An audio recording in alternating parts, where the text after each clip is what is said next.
चला, नमस्कार विद्यार्थी मित्रांनो.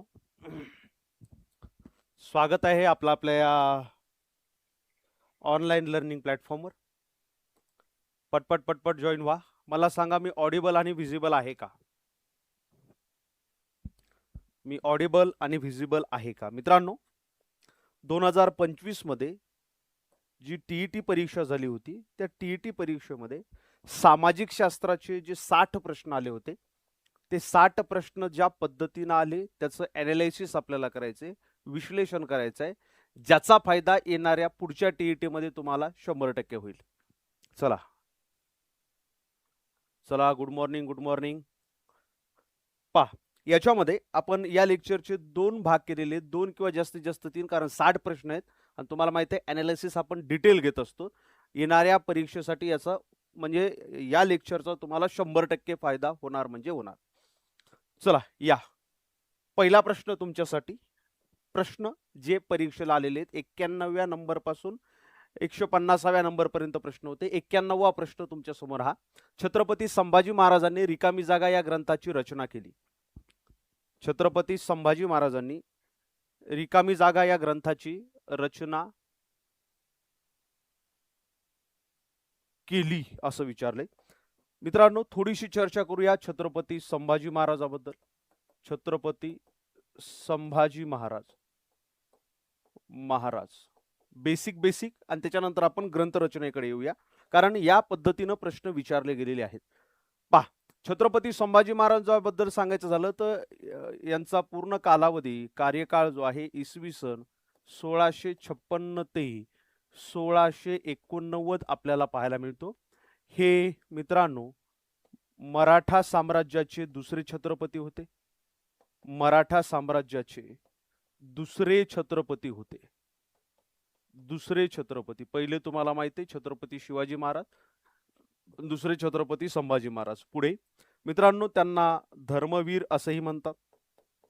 त्याचबरोबर त्यांना मित्रांनो छावा या नावानं सुद्धा ओळखलं जातं. छावा.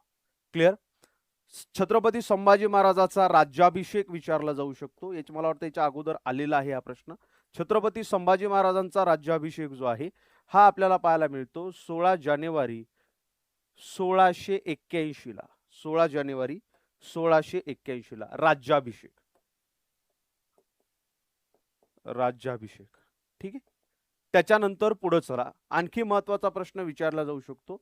मित्रांनो, त्यांनी त्यांच्या 9 वर्षाच्या कार्यकाळात, बघा 81 ते 89 पर्यंत, 81 ला राज्याभिषेक झाला आणि 89 ला त्यांचा मृत्यू झाल्याचं आपल्याला पाहायला मिळतं. त्यांनी या 9 वर्षाच्या कालखंडामध्ये हा एक इतिहास आहे. 9 वर्षाच्या काळात 120 ते 127 लढाया जिंकल्या. 120 ते 127 लढाया जिंकल्या आणि एकदाही पराभूत नाहीत. एकदाही पराभव नाही. एकदाही पराभव नाही. मुद्दा क्लिअर? पुढे चला, आणखी 2 प्रश्न इथं तयार होतात. एक, पहिला प्रश्न, त्यांचं जे बलिदान आहे, धर्मरक्षणासाठी बलिदान म्हणून त्यांना धर्मवीर म्हटलं जायचं. या बलिदानामध्ये मित्रांनो त्यांना अटक करण्यात आली होती. कुठे असं विचारलं जाऊ शकेल. अटक करण्यात आली होती 1 फेब्रुवारी 1689 ला. कुठं? संगमेश्वर या ठिकाणी. गावाचं नाव लक्षात असू द्या, संगमेश्वर या ठिकाणी. संगमेश्वर. आणि कोणी अटक केली होती असं जर तुम्हाला विचारलं तर अटक केली होती सरदार मुकर्रब खानने. सरदार मुकर्रब खान, जो औरंगजेबाचा सरदार होता. आणि यांचं निधन जे आहे, छत्रपती संभाजी महाराजांचं निधन, ते 11 मार्च 1689 ला झालं. कुठं झालं? तुळापूरला झालं. तिथं आपल्याला त्यांची समाधी पाहायला मिळते. क्लिअर? वडू बुद्रुक या ठिकाणी त्यांची समाधी आहे. मित्रांनो, यांनी जे ग्रंथ लिहिले, ग्रंथाचे नाव लक्षात असू द्या. वयाच्या 14व्या वर्षी त्यांनी बुद्धभूषणम हा ग्रंथ लिहिला. पहा, बुद्धभूषणम. बुद्धभूषणम नावाचा ग्रंथ संस्कृत भाषेमधला ग्रंथ आहे. 14व्या वर्षी, 14व्या, वय बघा लक्षात घ्या, 14व्या वर्षीच्या पोरं म्हणजे आताचं 9वीचं पोरग, काय कळायला काहीच नाही, एवढा ग्रंथ लिहिला. त्याच्यानंतर मित्रांनो पुढे चला, त्यांचे इतर ग्रंथ जर तुम्हाला विचारले तर इतर ग्रंथ नायिका भेद आहे. नायिका भेद. त्याच्यानंतर आणखी ग्रंथ त्यांचा पाहायला मिळतो 7 शतक. सात शतक. त्याच्यानंतर नखशिख नावाचा ग्रंथ आहे, नखशिख नावाचा ग्रंथ. तर हे ग्रंथ आपल्याला यांचे पाहायला मिळतात. बुधभूषणम, आज्ञापत्र, शिवभारत, राज्य व्यवहार कोश. तर याचं उत्तर आहे बुधभूषणम, ऑप्शन क्रमांक 1. आणि आपण महाराष्ट्रात राहतो, परीक्षा द्या किंवा नका देऊ, किमान छत्रपती संभाजी महाराजांबद्दल एवढी माहिती माहीत असणं आपल्याला आवश्यक आहे, गरजेची. समजतंय का रे? क्लिअर? चलायचं पुढं. चला घ्या पुढचा प्रश्न. पुढचा प्रश्न आहे, जगाचा कारखाना असे वर्णन रिकामी जागा या देशाचे केले जात असे, केले जाते असं विचारलं नाही. आता सध्या जगाचा कारखाना असं कोणत्या देशाला म्हणतात? आता सध्या जगाचा कारखाना चीन देशाला म्हणतात. केले जात असे याचा अर्थ इतिहासाचा प्रश्न आहे, याचा अर्थ इतिहासाचा प्रश्न आहे. आणि याचं उत्तर तुम्हाला माहित आहे, इंग्लंड जो आहे याला जगाचा कारखाना असं म्हटलं जात असे. सध्याचे काही देश आणि त्यांची वैशिष्ट्ये लक्षात घ्या, एका मिनिटात रिवाइज करतो, कारण अनेक देशांची अनेक वैशिष्ट्ये आहेत. कोणत्या देशात वर्षभर पाऊस पडतो? श्रीलंकेत वर्षभर पाऊस पडतो. जगातलं एकमेव हिंदू राष्ट्र कोणतं? नेपाळ जगातलं एकमेव हिंदू राष्ट्र. सर्वात जास्त कोणत्या धर्माची लोकसंख्या जगात आहे? ख्रिश्चन धर्माची. वन लाईनर बरं का. त्याच्यानंतर येशू ख्रिस्ताची जन्मभूमी कुठं आहे? पॅलेस्टाईन, बेथलहेम पॅलेस्टाईन या ठिकाणी. अमेरिकेचा शोध कोणी लावला? कोलंबसने लावला. जे वन लाईनर प्रश्न वारंवार आलेले आहेत त्याची लिस्ट तुम्हाला देतोय. जगातील सर्वात जास्त सरोवरे कोणत्या देशात आहेत? फिनलँडमध्ये आहेत. जगातील सर्वात लहान देश कोणता आहे? व्हॅटिकन सिटी आहे. त्याच्यानंतर मित्रांनो, बर्मुडा ट्रँगल कोणत्या महासागरामध्ये आहे? अटलांटिक महासागरामध्ये आहे. त्याच्यानंतर जगातला पहिला जेल कुठं स्थापन करण्यात आलं होतं? तुरुंग हा इंग्लंडमध्ये स्थापन करण्यात आला होता. जगातली पहिली भुयारी रेल्वे इंग्लंडमध्ये, लंडन या ठिकाणी. त्याच्यानंतर सर्वाधिक टॅक्स आकारणारा देश आहे नॉर्वे. त्याच्यानंतर सर्वाधिक लोकसंख्येचा देश आता भारत झालेला आहे. भारत, चीन नाही, भारत. बरेच जण म्हणते सर 2011ला भारताची जनगणना झाली आणि भारताची जनगणना आणखी झालीच नाही, 27ला आहे. तर मग 121 कोटी जनसंख्या आहे का, अशी कन्सिडर करता येईल का? भारतात जनगणना झाली नाही याचा अर्थ जगात होत नाही असं नाही, जगामध्ये सुद्धा होते. युनायटेड नेशन ऑर्गनायझेशनची एक म्हणजे आपण असं म्हणूया की लोकसंख्येसाठीची एक वेगळी शाखा आहे, त्याच्या मार्फत ही जनगणना की म्हणजे ती ऑनलाईन केली जाते. त्याच्यानंतर सर्वात कमी बेकारी असणारा स्वित्झर्लंड, सर्वाधिक जन्मदर केनियामध्ये. त्याच्यानंतर भारत सर्वात जास्त म्हणजे कोणता देश भारताकडून सर्वात जास्त लोह आयात करतो? जपान. त्याच्यानंतर मित्रांनो, मध्यरात्रीचा सूर्य उगवणारा देश नॉर्वे. त्याच्यानंतर टायफून कुठं आपल्याला येताना पाहायला मिळतात? उन्हाळ्यात जास्तीत जास्त वादळ निर्माण होतात चीनमध्ये. त्याच्यानंतर मित्रांनो लक्षात असू द्या, सर्वाधिक महागडे टोकियो, जगातील सर्व. आता हे सगळं तुम्ही नंतर पॉज करून वाचून घेऊ शकता, कारण हे रिव्हिजन आहे. बाकी क्वेश्चन वन लाईनर होता, फक्त त्याच्यावर काही वन लाईनर विचारले जाऊ शकतात का, तर हे आपण या ठिकाणी तुम्हाला दिलेले. घ्या आता पुढचा प्रश्न, हा महत्वाचा आहे. भारतीय समाज सुधारक व त्यांनी स्थापन केलेल्या संस्था या संदर्भात चुकीची जोडी ओळखा. भारतीय समाज सुधारक आणि त्यांनी स्थापन केलेल्या संस्था, समाज सुधारक आणि त्यांनी स्थापन केलेल्या संस्था. चला मी संस्थेचं नाव देतोय, समाज सुधारक तुम्ही सांगायचे. प्रार्थना समाज कोणी स्थापन केला? प्रार्थना समाजाची स्थापना कोणी केली? त्याच्यानंतर परमहंस मंडळीची स्थापना कोणी केली? परमहंस मंडळी. तुम्हाला ह्या गोष्टी माहीत पाहिजे, परीक्षेला विचारल्या गेलेल्या आहेत. त्याच्यानंतर ब्राह्मो समाजाची स्थापना कोणी केली? ब्राह्मो समाज. त्याच्यानंतर आर्य समाज स्थापन कोणी केला? एक 8-10 लिस्ट देतो तुम्हाला जे वारंवार विचारले जातात. त्याच्यानंतर आत्मीय सभेची स्थापना कोणी केली? आत्मीय सभा. आत्मीय सभा स्थापन कोणी केली? सत्यशोधक समाजाची स्थापना कोणी केली? सत्यशोधक समाज. नाव फक्त लिहायचे, सत्यशोधक समाज. त्याच्यानंतर शारदा सदनची स्थापना, शारदा सदन. त्याच्यानंतर सेवा सदनची स्थापना. हे आलेले प्रश्न आहेत बरं का खूप वेळा, सेवा सदन. त्याच्यानंतर विधवा विवाहोत्तेजक मंडळीची स्थापना कोणी केली? विधवा विवाहोत्तेजक मंडळीची स्थापना कोणी केली? आणि सर्वात शेवटी निष्काम कर्ममठची स्थापना कोणी केली? निष्काम कर्ममठ. परीक्षेला भरपूर वेळा आलेले हे प्रश्न आहेत, वारंवार विचारले गेलेले प्रश्न, वन लाईनर प्रश्न. ठीक आहे, चला याची उत्तर आता एक एक आपण घेत जाऊ. हा, बऱ्याच जणांचं म्हणजे बऱ्यापैकी उत्तर बरोबर येत आहे. प्रार्थना समाजाची स्थापना जी आहे ही आपल्याला पाहायला मिळते आत्माराम पांडुरंग यांनी केलेली. आत्माराम पांडुरंग यांनी स्थापना केली प्रार्थना समाजाची. परमहंस मंडळीची स्थापना दादोबा पांडुरंग यांनी केली. दादोबा पांडुरंग यांनी केली. त्याच्यानंतर ब्राह्मो समाजाची स्थापना राजा राममोहन राय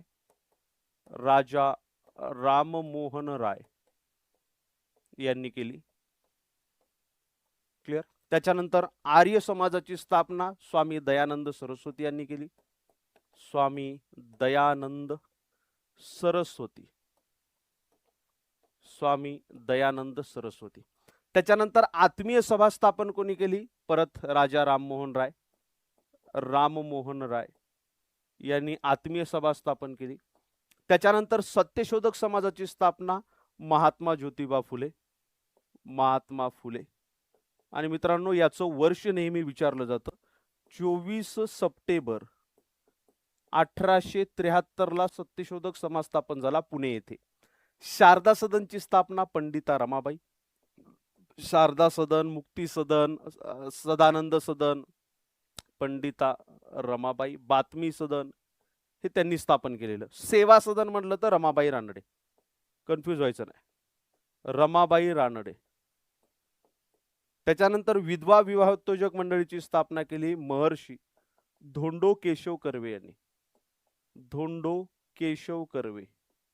महर्षी धोंडो केशव कर्वे यांनी स्थापना केली विधवा विवाहोत्तेजक मंडळीची. निष्काम कर्ममठची स्थापना सुद्धा महर्षी धोंडो केशव कर्वे यांनी केली. काय विचारले? चुकीची जोडी ओळखा. ब्राह्मो समाजाची स्थापना राजा राममोहन राय, बरोबर आहे ही जोडी. परमहंस सभा दादोबा पांडुरंग. रामकृष्ण मिशन स्वामी दयानंद सरस्वती नाही, रामकृष्ण मिशनची स्थापना जी आहे हे स्वामी दयानंद सरस्वती यांनी कोणती स्थापना केलेली आहे? तर या ठिकाणी आर्य समाजाची स्थापना केलेली आहे. त्याच्यानंतर रामकृष्ण मिशन स्वामी विवेकानंद यांनी. शारदा आश्रम पंडिता रमाबाई. म्हणजे चुकीची जोडी विचारली, चुकीची. तर ऑप्शन क्रमांक 3 जो आहे 3 या ठिकाणी बरोबर आहे. क्लिअर? समजतंय का रे? चलायचं पुढं. घ्या पुढचा प्रश्न. काय विचारले? पुढील घटनांपैकी कोणती घटना कालानुक्रमे सर्वात पहिली घटना होती? याचा अर्थ तुम्हाला इतिहास माहित पाहिजे, अख्खा इतिहास, किंवा तुम्हाला लॉजिकही लावता आलं पाहिजे. कोणती घटना कालानुक्रमे सर्वात पहिली घडली? बंगालची फाळणी रद्द झाली का? कोलकाता येथे ब्रिटिशांनी एशियाटिक सोसायटीची स्थापना केली. भारत सेवक समाजाची स्थापना करण्यात आली. त्याच्यानंतर मुंबईतील गोकुळदास तेजपाल सांस्कृतिक पाठशाळा येथे भारतीय राष्ट्रीय काँग्रेसचे पहिले अधिवेशन घडले. मित्रांनो लक्षात घ्या, राष्ट्रीय काँग्रेसचं पहिलं अधिवेशन तुम्हाला माहित आहे हे कधी पार पडलं? हे पार पडलं 1885 ला. 1885 याच्याबद्दल आपण चर्चा करूया. भारत सेवक समाजाची स्थापना कधी करण्यात आली? 1905 ला करण्यात आली, हे 1885 ला. त्याच्यानंतर कोलकाता येथे ब्रिटिशांनी एशियाटिक सोसायटी स्थापन केली.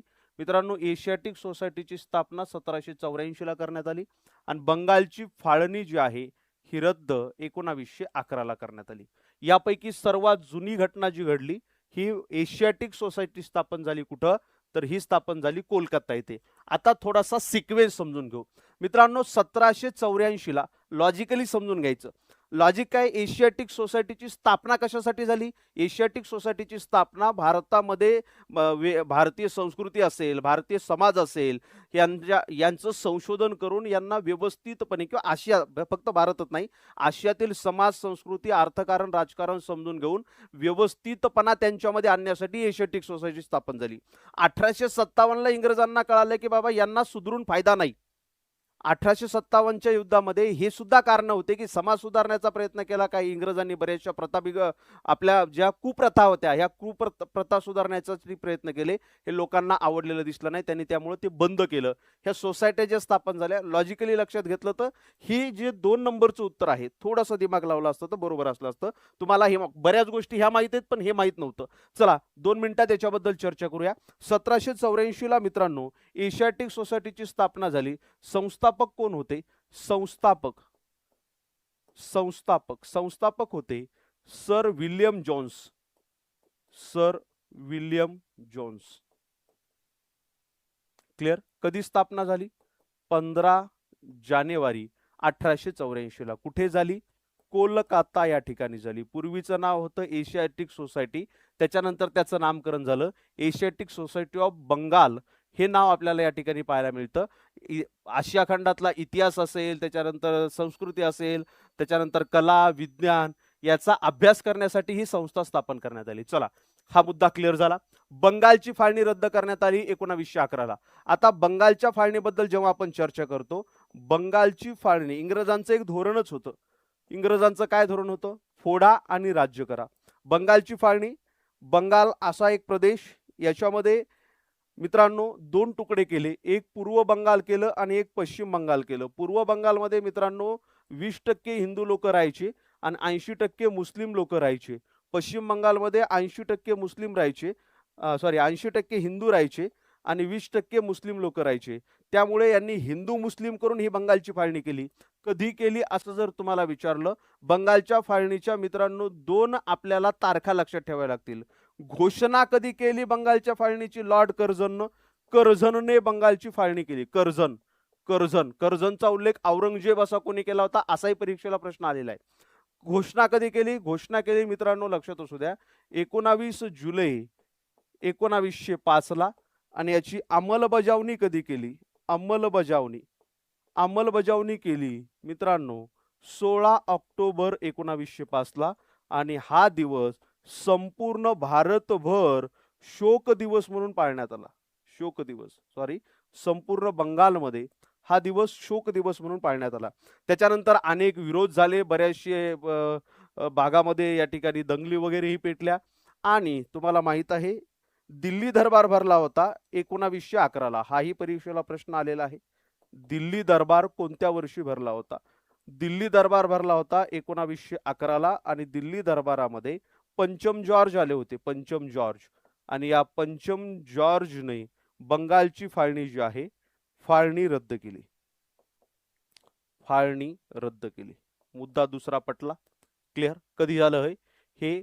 फाळणी झाली 1905 ला, रद्द झाली 1911 ला. ठीक आहे. पुढं भारत सेवक समाजाची स्थापना 1905. भारत सेवक समाज सगळ्यांना माहित आहे. भारत सेवक समाज कोणी स्थापन केला होता? भारत सेवक समाज स्थापन केला होता गोपाळ कृष्ण गोखले यांनी. गोपाळ कृष्ण गोखले. मित्रांनो, गोपाळ कृष्ण गोखले यांना गांधीजींचे राजकीय गुरु असं म्हटलं जातं. गोपाळ कृष्ण गोखले यांनी स्थापना कधी केली भारत सेवक समाजाची? 12 जून 1905 ला. कुठे केली असं विचारल्या जर गेलं, पुणे या ठिकाणी स्थापना केलेली आपल्याला पाहायला मिळते. त्याच्यानंतर सर्वात शेवटचं मित्रांनो, मुंबई या ठिकाणी गोकुळदास तेजपाल सांस्कृतिक पाठशाळा येतं राष्ट्रीय काँग्रेसची स्थापना झालेली आपल्याला पाहायला मिळते. राष्ट्रीय काँग्रेसची स्थापना आणि राष्ट्रीय काँग्रेसचं पहिलं अधिवेशन सुद्धा इथंच झालं. अगोदर प्रस्तावित होतं पुणे या ठिकाणी, मात्र त्या ठिकाणी तुम्हाला माहित आहे म्हणजे रोगाच्या साथीचे रोग पसरले, प्लेगची साथ पसरली. त्यामुळे हे जे राष्ट्रीय काँग्रेसचं अधिवेशन आहे, हे अधिवेशन कधी, याची स्थापना आणि अधिवेशन पार पडलं मुंबई या ठिकाणी. राष्ट्रीय काँग्रेसची जेव्हा आपण विचार करतो, राष्ट्रीय काँग्रेसची स्थापना तुम्हाला जर विचारली तर ही आहे 1885 ची. संस्थापक कोण आहे असं जर तुम्हाला विचारलं, संस्थापक ॲलन ह्यूम यांना राष्ट्रीय काँग्रेसचे संस्थापक असं म्हटलं जातं. ॲलन ह्यूम यांना राष्ट्रीय काँग्रेसचे संस्थापक असं म्हटलं जातं. त्याच्यानंतर पहिले अधिवेशन कुठं पार पडलं? पहिले अधिवेशन जे आहे हे इथंच पार पडलं. पहिलं अधिवेशन कधी? तर मित्रांनो 28 ते 31 डिसेंबर 1885 ला हे अधिवेशन पार पडलं. कुठे? मुंबई या ठिकाणी, म्हणजे याच सभागृहामध्ये. आणि अध्यक्ष जे होते, अध्यक्ष होते व्योमेशचंद्र बॅनर्जी. क्लिअर. चलो, व्योमेशचंद्र बॅनर्जी. चलो, या प्रश्नाचं उत्तर तुम्हाला मिळालं. एशियाटिक सोसायटी सगळ्यात अगोदर स्थापन झाली. त्याच्यानंतर 1784 नंतर मग राष्ट्रीय काँग्रेस 1885. तिसरी घटना नंतर 1905 भारत सेवक समाजाची स्थापना. आणि सर्वात शेवटची घटना या प्रश्नामध्ये आपल्याला पाहायला मिळते 1911 बंगालची फाळणी रद्द झाली. क्लिअर. चला घ्या पुढचा प्रश्न. पुढचा प्रश्न आहे पुढील शैक्षणिक संस्थांच्या स्थापनेच्या वर्षानुसार योग्य क्रम लावा. स्थापना वर्ष: महाराष्ट्र राज्य माध्यमिक आणि उच्च माध्यमिक शिक्षण मंडळ, महाराष्ट्र कला संचालनालय, महाराष्ट्र राज्य शैक्षणिक संशोधन परीक्षा. म्हणजे आता हे तुमचा तुम्ही ज्या ठिकाणची परीक्षा देताय टीईटी याचा भाग आहे. जसं की महाराष्ट्र राज्य माध्यमिक आणि उच्च माध्यमिक शिक्षण मंडळ जे आहे मित्रांनो, याची स्थापना 1 जानेवारी 1966 ला झाली. कुठं झाली? पुणे या ठिकाणी. पहिला मुद्दा तुमचा क्लिअर. त्याच्यानंतर काय? महाराष्ट्र कला संचालनालय, संचालनालयाची स्थापना जी आहे ही आपल्याला पाहायला मिळते 1964 ची. महाराष्ट्र राज्य कुठे याचं मुख्यालय? पुणे या ठिकाणीच आहे. सॉरी, पुणे या ठिकाणी नाही, मुंबई या ठिकाणी मुख्यालय. कला संचालनालय मुंबई. मित्रांनो, ही काय काम करते? महाराष्ट्र राज्य माध्यमिक आणि उच्च माध्यमिक शिक्षण मंडळ हे 11वी आपलं 10वी आणि 12वीच्या परीक्षा ज्या आहेत 12वी परीक्षा यांच्या मार्फत होत असतात. 10वी आणि 12वीच्या परीक्षा घेते. कला संचालनालय कला क्षेत्रातल्या सगळ्या डिग्री याचं संचालन करते. महाराष्ट्र राज्य शैक्षणिक संशोधन व प्रशिक्षण परिषद जी आहे याची स्थापना आपल्याला पाहायला मिळते 1900 नाही, एक मिनिट, कला संचालनालय 1965 आहे, हे 65 आणि हे 1964 आहे. 1964 कुठं आहे? हे पुणे या ठिकाणीच आहे, पुणे येथे. सर्वात शेवटचं महाराष्ट्र राज्य पाठ्यपुस्तक निर्मिती व अभ्यासक्रम संशोधन मंडळ, याला आपण बालभारती असं म्हणतो. बालभारती. तुमच्याकडे पुस्तकं जे असतात बालभारतीचे पुस्तकं म्हणजे हे पाठ्यपुस्तकं, याची स्थापना जी आहे ही स्थापना आपल्याला पाहायला मिळते 27 जानेवारी 1967 ला. कुठे झाली स्थापना? पुणे या ठिकाणी. ही काय करते? ही अभ्यासक्रम तयार करणं, पाठ्यपुस्तक पुरवणं हे याचं काम आहे. स्थापनेच्या वर्षानुसार योग्य क्रम लावा असं विचारलंय. स्थापना वर्षानुसार बघा, 64, 65, 66, 67. 64 क, त्याच्यानंतर 65 ब, त्याच्यानंतर 66 अ, क ब अ ड, क ब अ ड, क ब ड अ, एक मिनिट, 67, 65, क ब अ ड. हा बरोबर आहे ना. ऑप्शन क्रमांक 4 जे आहे 4 तुमचं उत्तर बरोबर आहे. क्लिअर. चालायचं राईट. 1967 बालभारती. घ्या पुढचा प्रश्न. पुढचा प्रश्न आहे विधान अ, भारत हा एकत्र कुटुंब पद्धतीचा देश म्हणून जगभर ओळखला जातो. आणि विधान ब, जागतिकीकरणाच्या लाटेत एकत्र कुटुंब पद्धतीला चालना मिळाली. सांगा याचं उत्तर बरोबर की म्हणजे काय उत्तर आहे? योग्य पर्याय निवडा असं तुम्हाला विचारले. पहिलं विधान लक्षात घ्या, लॉजिकचा प्रश्न आहे. भारत हा एकत्र कुटुंब पद्धतीचा देश म्हणून जगभर ओळखला जातो. मित्रांनो लक्षात घ्या, भारता एवढी कुटुंब पद्धती, एकत्र कुटुंब पद्धती जगातल्या कोणत्याही देशामध्ये नाहीये. पाश्चिमात्य देशामध्ये तर मागच्या 500-600 वर्षापासून असंच आहे. तुम्हाला माहित आहे की आताही तुम्ही वाचत असतात की पाश्चिमात्य देशातली जी कुटुंब व्यवस्था, तर कुटुंब व्यवस्था अशी नावाची कन्सेप्टच नाही. बरोबर आहे. आपल्या इथे एकत्र कुटुंब पद्धती सध्या तरी आपण आपला देश विभक्त विभक्त विभक्त कुटुंब पद्धतीकडे जात आहे, आणखी नाही गेलेला नाही. येत्या 40-50 वर्षामध्ये तर 100% आपण असं म्हणू शकतो की भारतामध्ये कुटुंब व्यवस्था पूर्णपणे ढासळलेली असेल. तुम्ही पाहतात खूप वर्षापासून म्हणजे आपल्या आजोबा पणजोबा वगैरे हे एकत्र कुटुंब पद्धतीमध्ये राहायचे. एकत्र कुटुंब तेव्हा जवळपास 20-20, 25-25, 30-30 लोकांचं कुटुंब असायचं. 40-40 लोकांचेही काही कुटुंब तुम्हाला पाहायला मिळतात. हे एकत्र कुटुंब पद्धतीचा देश म्हणून ओळखला जातो. पहिलं विधान जे आहे हे बरोबर आहे.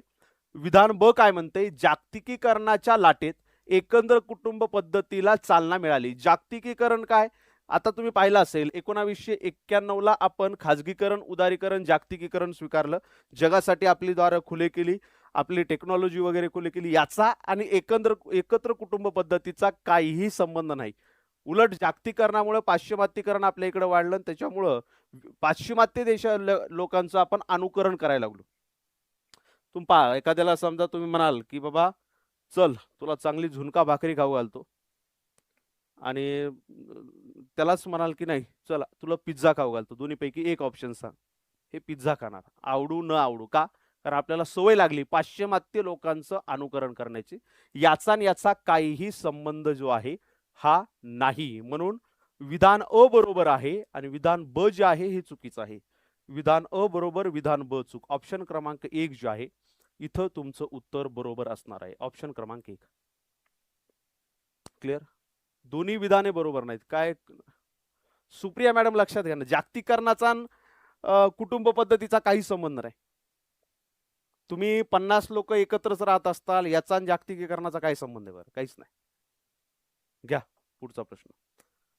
हा, रियासतकार या नावाने कोणाला ओळखले जाते? रियासतकार. रियासतकार जसं पानिपतकार म्हणून तुम्ही नाव ऐकलं असेल, तसं रियासतकार या नावानं कोणाला ओळखलं जातं? रियासत ही कादंबरी लिहिली होती, त्यामुळे त्यांना रियासतकार असं या नावानं ओळखलं जायचं. रियासतकार. चारही ऑप्शनवर आपण चर्चा करूया, कारण हे जे नाव आहेत खूप मोठी नाव आहेत. मित्रांनो, रियासतकार या नावाने गोविंद सखाराम सरदेसाई यांना ओळखलं जायचं. सरदेसाई, रियासतकार या नावानं त्यांना ओळखलं जातं. कशामुळं ओळखलं जातं लक्षात असू द्या, याच्यामुळं की त्यांनी रियासत नावाचा ग्रंथ लिहिला आणि रियासत ग्रंथ म्हणजे प्रत्येक मुख्यत्वे मराठी रियासत आहे याच्यावर मुख्यत्वे त्यांनी भाष्य केलं. त्यांनी याची खंड पाडले, जसं मराठा रियासत असेल, मुस्लिम रियासत असेल, त्याच्यानंतर ब्रिटिश रियासत असेल, असे त्यांचे खंड आपल्याला पाहायला मिळतात. यांचे खंड केले. ठीक आहे, चला रियासतकार म्हणून गोविंद सखाराम सरदेसाई. आता जदुनाथ सरकार नावानं कोण ओळखलं जातं? आता जदुनाथ सरकार बद्दल लक्षात असू द्या, खूप मोठं नाव आहे जदुनाथ सरकार. मित्रांनो, जदुनाथ सरकार यांना भारतीय इतिहासाचे पितामह असं म्हणत किंवा असे म्हणतात. परीक्षेला यांच्या जागी पुढच्या पेपरला असाही प्रश्न येईल, भारतीय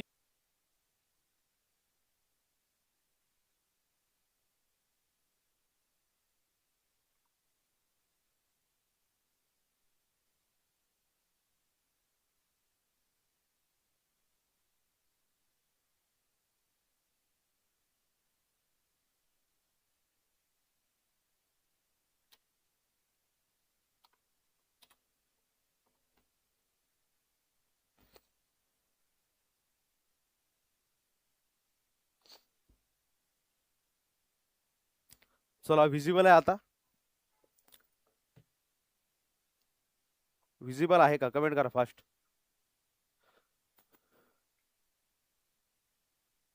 चलो चला रिजॉइन व्हा. लक्ष द्या, आता जदुनाथ सरकार यांना भारतीय इतिहासाचे थोडासा व्यत्यय आला होता, ब्लँक झाला अचानक. चलो चलो आता ओके. चला, भारतीय इतिहासाचे पितामह कोणाला म्हटलं जातं? तर भारतीय इतिहासाचे पितामह जे आहे हे जदुनाथ सरकार यांना म्हटलं जातं. आणखी एक त्यांची ओळख आहे, आधुनिक भारताच्या इतिहासाचे जनक त्यांना म्हटलं जातं. आधुनिक भारताच्या इतिहासाचे जनक, इतिहासाचे जनक. त्यांनी औरंगजेबाचा इतिहास लिहिलाय, त्यांनी शिवाजी महाराजांचा इतिहास लिहिलाय, त्यांचे अनेक ग्रंथ आहेत. ग्रंथामध्ये शिवाजी महाराजांचा इतिहास, शिवाजी महाराजांचा इतिहास, औरंगजेबाचा इतिहास, औरंगजेबाचा इतिहास, एवढे ग्रंथ लिहिले. म्हणजे आणखी भरपूर आहेत, मी फक्त महत्वाचे देतोय. त्याच्यानंतर सुरेंद्रनाथ सेन जे आहेत, सुरेंद्रनाथ सेन यांच्याबद्दल दोन गोष्टी लक्षात असू द्या. मित्रांनो, सुरेंद्रनाथ सेन यांनी 1857च्या उठाव हे पुस्तक लिहिलं. 1857चा उठाव. त्याच्यानंतर मराठ्यांचा इतिहास लिहिला, मराठ्यांचा इतिहास. ठीक आहे, बस. त्याच्यानंतर सर्वात शेवटचं त्र्यंबक शंकर शेजवळकर. त्र्यंबक शंकर शेजवळकर जे आहेत मित्रांनो, यांनी सुद्धा मराठ्यांचा इतिहास लिहिलाय. मराठ्यांचा इतिहास, हे मराठी इतिहासकार आहेत मुख्यत्वे, मराठ्यांचा इतिहास. त्याच्यानंतर यांनी पानिपत नावाचा ग्रंथ लिहिला. पानिपत 1761 असं याचं नाव होतं, पानिपत 1761. त्याच्यानंतर तुम्हाला आणखी एक विचारलं जाईल, पानिपतकार कोणाला म्हटलं जातं? पानिपतकार. पानिपतकार या नावाने ओळखले जातात विश्वास पाटील. हे फार महत्वाचं आहे, कारण विश्वास पाटील हे यांनी पानिपत ही कादंबरी लिहिली, त्यांना पानिपतकार म्हणून ओळखलं जातं. आणि 99व्या अखिल भारतीय मराठी साहित्य संमेलनाचे ते अध्यक्ष सुद्धा होते. अखिल भारतीय मराठी साहित्य संमेलनाध्यक्ष, साहित्य संमेलन अध्यक्ष, संमेलनाचे अध्यक्ष. जे कुठं भरलं होतं? जे सातारा या ठिकाणी भरलं होतं. सातारा. सातारा असो. प्रश्नाचं उत्तर लक्षात घ्या. गोविंद सकाराम सरदेसाई यांना रियासतकार या नावाने ओळखलं जातं, कारण रियासत नावाची कादंबरी ही त्यांनी लिहिलेली आपल्याला पाहायला मिळते. ठीक आहे, चलो घ्या पुढचा प्रश्न.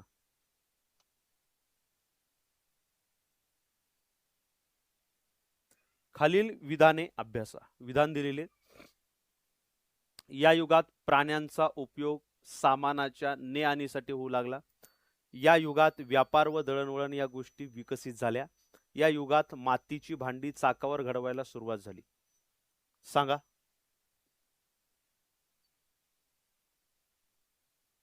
धन्यवाद, धन्यवाद भागवत सर, धन्यवाद. चला आता तुम्हाला इतिहास विचारला. इतिहास. चला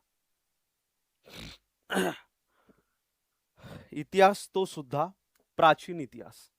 लक्षात घ्या, प्राचीन इतिहास. बघा, एकदा लिंक लावून देतो.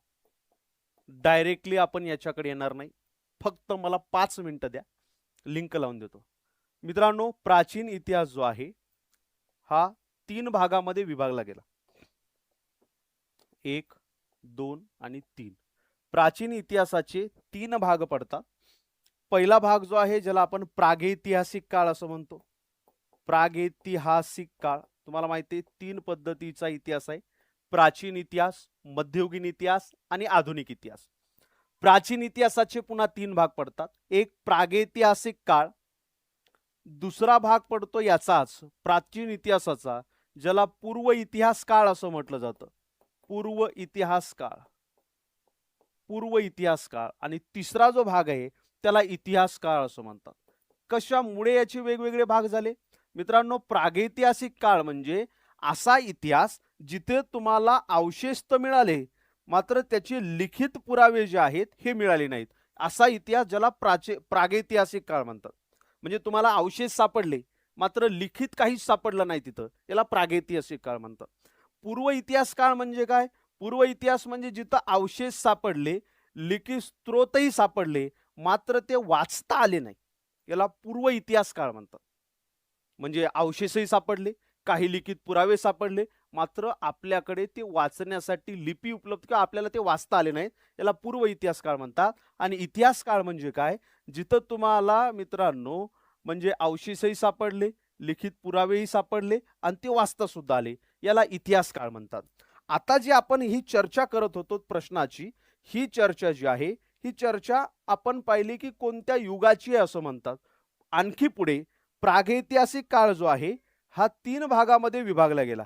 लक्षात घ्या, प्रागैतिहासिक काळ जो आहे हा 3 भागामध्ये विभागला गेला. पहिला भाग जो आहे ज्याला आपण अश्मयुग असं म्हणतो, अश्मयुग. दुसरा भाग जो आहे त्याला ताम्रपाषाण युग असं म्हणतात, ताम्रपाषाण युग. आणि तिसरा भाग जो आहे प्रागैतिहासिक काळाचा त्याला धातू युग असं म्हणतात, जिथं धातू वापरायला सुरुवात झाली होती. अश्मयुग साधारणतः 20 लाख ते 10,000 वर्षापर्यंत आपल्याला पाहायला मिळतं. आतापर्यंतचे 10,000 वर्ष जे आपण मागे गेलो 10,000 वर्ष, तर आपल्याला अश्मयुग पाहायला मिळतं. अश्मयुगामध्ये सुद्धा आणखी 3 भाग आहेत. तुम्ही आता कन्फ्यूज भरपूर होताल म्हणून जास्त मधात मी जात नाही. एक पुराणाश्मयुग, पुराणाश्मयुग, दुसरं मध्याश्मयुग आणि तिसरं नवाश्मयुग, नवाश्मयुग. आता येऊया आपल्या मेन मुद्द्याकडे. हे कळालं का? हे भरपूर जणांच्या डोक्यातून जाते. इतिहासाचे 3 प्रकार, प्राचीन, मध्ययुगीन आणि आधुनिक. प्राचीन इतिहासाचे पुन्हा 3 प्रकार, प्रागैतिहासिक काळ, पूर्व इतिहास काळ, इतिहास काळ. प्रागैतिहासिक काळ म्हणजे काय? जिथं आपल्याला अवशेष मिळाले मात्र लिखित पुरावे मिळाले नाहीत. पूर्व इतिहास काळ, अवशेष मिळाले, लिखित पुरावे मिळाले मात्र ते वाचता आले नाही. आणि इतिहास काळ म्हणजे असा काळ जिथं अवशेषही मिळाले, पुरावेही मिळाले आणि ते वाचता सुद्धा आले. आता येऊया आपण याच्यामध्ये प्रागैतिहासिक काळाचे 3 प्रकार, अश्मयुग, ताम्रपाषाण युग आणि धातुयुग. मित्रांनो, हे जे सगळं वर्णन केलेलं आहे हे वर्णन अश्मयुगामधल्या नवाश्म युगाचं आहे. नवाश्म युगामध्ये काय झालं? नवाश्म युगामध्ये मित्रांनो पहा, नवाश्म युगामध्ये आता हीच माहिती इथं लिहितो. नवाश्म युगामध्ये काय झालं? नवाश्म युगामध्ये हत्यारे जे आहे हे हत्यारे बनवणं माणूस शिकला. हत्यारे बनवणं शिकला. त्याच्यानंतर याच काळामध्ये मानव शेती सुद्धा करू लागला. शेती करू लागला. याच काळामध्ये मित्रांनो, याच काळाच्या शेवटी चाकाचा शोध लागला. चाकाचा शोध. चाकाचा शोध लागल्याने याच काळामध्ये मातीची भांडी घडवण्यासाठी मित्रांनो या ठिकाणी कुंभार कामाचा शोध लागला. कुंभार काम म्हणजे त्यावेळेस मानव जो आहे हा काहीतरी अन्नधान्य साठवण्यासाठी कुंभार काम करू लागला. याच्यामधून भांडी घडू लागल्या, मातीची भांडी. आणि त्याच्यामुळे या ठिकाणी आपण असं म्हणूया की कुंभार काम ही जी कला आहे ही नवाश्म युगामध्ये झाली. त्याच्यानंतर तिसरं महत्वाचं, या ठिकाणी पहिल्यांदाच मानव घरे बांधण्याचा प्रयत्न करू लागला. घरे बांधण्याचा प्रयत्न करू लागला. कशासाठी? स्थिर वसाहती स्थापन करण्यासाठी. स्थिर वसाहत. ठीक आहे. चलो, मग तुम्ही जे दिलेलं आहे इथं काय, या युगात प्राण्यांचा उपयोग सामानाची ने-आणसाठी होऊ लागला. हे बरोबर आहे. या युगात व्यापार व दळणवळण या गोष्टी विकसित झाल्या. व्यापार दळणवळण, चाकाचा शोध लागल्यामुळे व्यापार दळणवळण होऊ लागलं. हेही बरोबर आहे. या युगात मातीची भांडी चाकावर घडवायला सुरुवात झाली, म्हणजे चाकाचा शोध इथं लागला. याच्यावरून तुम्ही नवाश्मयुग काढू शकतात. कारण याच्या अगोदरचं जे नवाश्म युगाच्या अगोदरचं जे मध्याश्म युग आहे यावेळेस सुद्धा माणूस पशुपालन करू लागला. पशुला सोबत म्हणजे पशुला सांभाळू लागला. पाळीव प्राणी त्यांनी तयार केले, त्याच्यापासून दूध वगैरे मिळवायचं कामही केलं. मात्र शेतीमध्ये त्यांचा उपयोग आणि कुंभारकाम वगैरे हे जे आहे हे आपल्याला कशाचं प्रतीक म्हणजे कशामध्ये झालेलं पाहायला मिळतं? नवाश्म युगामध्ये पाहायला मिळतं. नवाश्म युग. समजलं? हत्यारे बनवू लागला, तो शेती करू लागला. ह्या पाळीव पहिले प्राणी पाळले, त्याच्या आधारे शेती केली. चाकाचा शोध लागला, कुंभारकाम वगैरे, नवाश्म युग. समजलं का रे? समजलं का? चलायचं पुढं. चला, कसाही प्रश्न असू द्या आपण ते टॅकल करूच. हडप्पा संस्कृतीच्या उत्खननात आढळणाऱ्या मुद्रा रिकामी जागा नावाच्या दगडापासून बनवल्या जातात. सांगा. हडप्पा संस्कृतीमध्ये ज्या मुद्रा सापडल्या त्या कशापासून बनवल्या गेल्या किंवा कशापासून, कोणत्या दगडापासून त्या बनवल्या जात होत्या असं विचारले. महापाषाण सांगा. आता हे आपण इतिहासाचं लेक्चरच घेण्यात, आपण प्रश्नपत्रिका विश्लेषण करत आहोत. मध्यपाषाण सांगा म्हणणे त्यांचं महालिथे, त्याच्यामध्ये घेतलं तर अर्धा एक तास त्याच्यातच जाईल. ठीक आहे. कधी एखाद्या वेळेस लेक्चर घेऊन येईल मी प्राचीन इतिहास. ठीक आहे. चला मित्रांनो, लक्षात घ्या याचं उत्तर आहे स्टिएटाईट नावाचा जो दगड आहे हा मऊ स्वरूपाचा थोडासा दगड असल्यामुळे याच्यावर कोरणं काम किंवा याच्यावर कोरणं सोपं जातं, कोरणे सोपे जात होते. म्हणून मुद्रा वापरासाठी हडप्पा संस्कृतीमध्ये स्टिएटाईटचा वापर केला जायचा. थोडीशी चर्चा करूया हडप्पा संस्कृती संदर्भात. हडप्पा संस्कृती 2-3 मुद्दे लक्षात घ्या मित्रांनो. हडप्पा संस्कृती जी आहे ही आपल्याला सिंधू नदी खोऱ्यात पाहायला मिळते. सिंधू नदी खोरं, या नदी खोऱ्यामध्ये ही संस्कृती आपल्याला आढळली. साधारणतः मित्रांनो लक्षात घ्या ही भारतामधली सर्वात प्राचीन संस्कृती आहे. प्राचीन संस्कृती, सर्वात प्राचीन म्हणजे आतापर्यंत आपल्याला सापडल्यामध्ये सर्वात प्राचीन. जर विचारली जगातली सर्वात प्राचीन, जर विचारलं जगातली सर्वात प्राचीन संस्कृती कोणती, तर त्याचं नाव आहे मेसोपोटामिया. मेसोपोटामिया नाव लक्षात असू द्या. मेसोपोटामिया कुठलची आहे ही? इजिप्त या देशामधली. ही जगातली सर्वात प्राचीन आहे. भारतातली सर्वात प्राचीन आपल्याला सापडली हडप्पा संस्कृती. मित्रांनो साधारणतः 5000 वर्ष जुनी ही संस्कृती आपल्याला पाहायला मिळते. 5000 ते 2500 वर्षाच्या आसपासची संस्कृती आपल्याला पाहायला मिळते. मित्रांनो ही नागरी संस्कृती होती. नागरी संस्कृती म्हणजे काय? शहरी आणि नागरी अशा दोन पद्धतीच्या, आपलं ग्रामीण आणि नागरी अशा दोन पद्धतीच्या, म्हणजे शहरानं लोक राहायचे. आता आणखी डिटेल जात नाही. दोन फक्त महत्वाच्या गोष्टी लक्षात घ्या. हिचा शोध जे आहे याचा शोध कोणी लावला? याचे पुरावे मित्रांनो 1826 ला चार्ल्स मेसन यांना सापडले होते. चार्ल्स मेसन हे पुरावे सापडले होते बरं का, शोध नाही. तर मी देतोय पुरावे. आणि हडप्पाचा जो शोध आहे, हडप्पा हे जे ठिकाण आहे, हे ठिकाण कोणी शोधून काढलं? तर हे ठिकाण 1921 ला दयाराम सहानी यांनी शोधून काढलं. दयाराम सहानी नाव लक्षात असू द्या. हडप्पा संस्कृती कोणत्या नदीकाठावर आहे? म्हणजे हे ठिकाण, हडप्पा हे ठिकाण हे रावी नदीकाठी आपल्याला पाहायला मिळालं. रावी नदीकाठी. आणि याच्यातलंच एक मोहनजोदडो नावाचं शहर सापडलं. मोहनजोदडो हे ठिकाण सापडलं. मोहनजोदडो हे ठिकाण 1922 ला सापडलं. कोणी याचा शोध लावला? RD बॅनर्जी यांनी लावला. आणि हे जे मोहनजोदडो ठिकाण सापडलं हे सिंधू नदीकाठी सापडलं. सिंधू. बरेच जण कन्फ्यूज होतात. सिंधू नदीकाठी. बऱ्याच जणांना वाटतं हडप्पा ठिकाणाचा शोध सिंधू नदीकाठी, नाही, तो रावी नदीकाठी लागला. आणि हे मोहनजोदडो हे सिंधू नदीकाठी याचा शोध लागलेला पाहायला मिळतो. इथं नगर रचना मित्रांनो असायची, एक किल्ला असायचा, बाकी नगर वगैरे. आता डिटेल त्याच्याबद्दल मी जात नाही. फक्त लक्षात असू द्या स्टेटाईट या धातूचा वापर इथं केला जायचा मुद्रा बनवण्यासाठी. क्लिअर? हा, शोध कोणते कोणते लागले म्हणजे 12 खोल्यांचं धान्यगृह तिथं सापडलं. त्याच्यानंतर म्हणजे इथं मी लिहितोय वाटल्यास, म्हणजे हे सगळं शोधत असताना काय पुरावे सापडले? तर मित्रांनो लक्षात असू द्या 12 खोल्यांचे धान्यगृह, म्हणजे ते लोक किती बुद्धिमत्तेनं पुढे असतील धान्य साठवण्यासाठी. धान्यगृह या ठिकाणी आपल्याला सापडले 12 खोल्यांचं. त्याच्यानंतर R37 हे कब्रस्तान सापडलं. कब्रस्तान R37. त्याच्यानंतर एका देवीची मूर्ती सापडली. उर्वरता देवी तिला नाव म्हटलं जातं. उर्वरता देवीची मूर्ती सापडली. उर्वरता देवीची मूर्ती म्हणजे काय? तर अशी मूर्ती होती ज्या मूर्तीच्या याच्यामधून म्हणजे पोटामधून झाडाची मुळं आणि बालक एक सोबत वाढताना आपल्याला पाहायला मिळेल. हा, तर ते भरपूर सापडले. असो हे लक्षात असू द्या. नाणे जे आहे तर हे नाणे स्टिएटाईड या मऊ दगडापासून हे नाणे जे आहे हे या ठिकाणी कोरले जात होते. ठीक आहे, घ्या पुढचा प्रश्न. गटात न बसणारा शब्द ओळखा. गटात न बसणारा शब्द ओळखा. सांगा बरं. गटात न बसणारा शब्द. इतिहासावरचे प्रश्न आहेत हे. तुम्हाला ती एक हिंट देतो.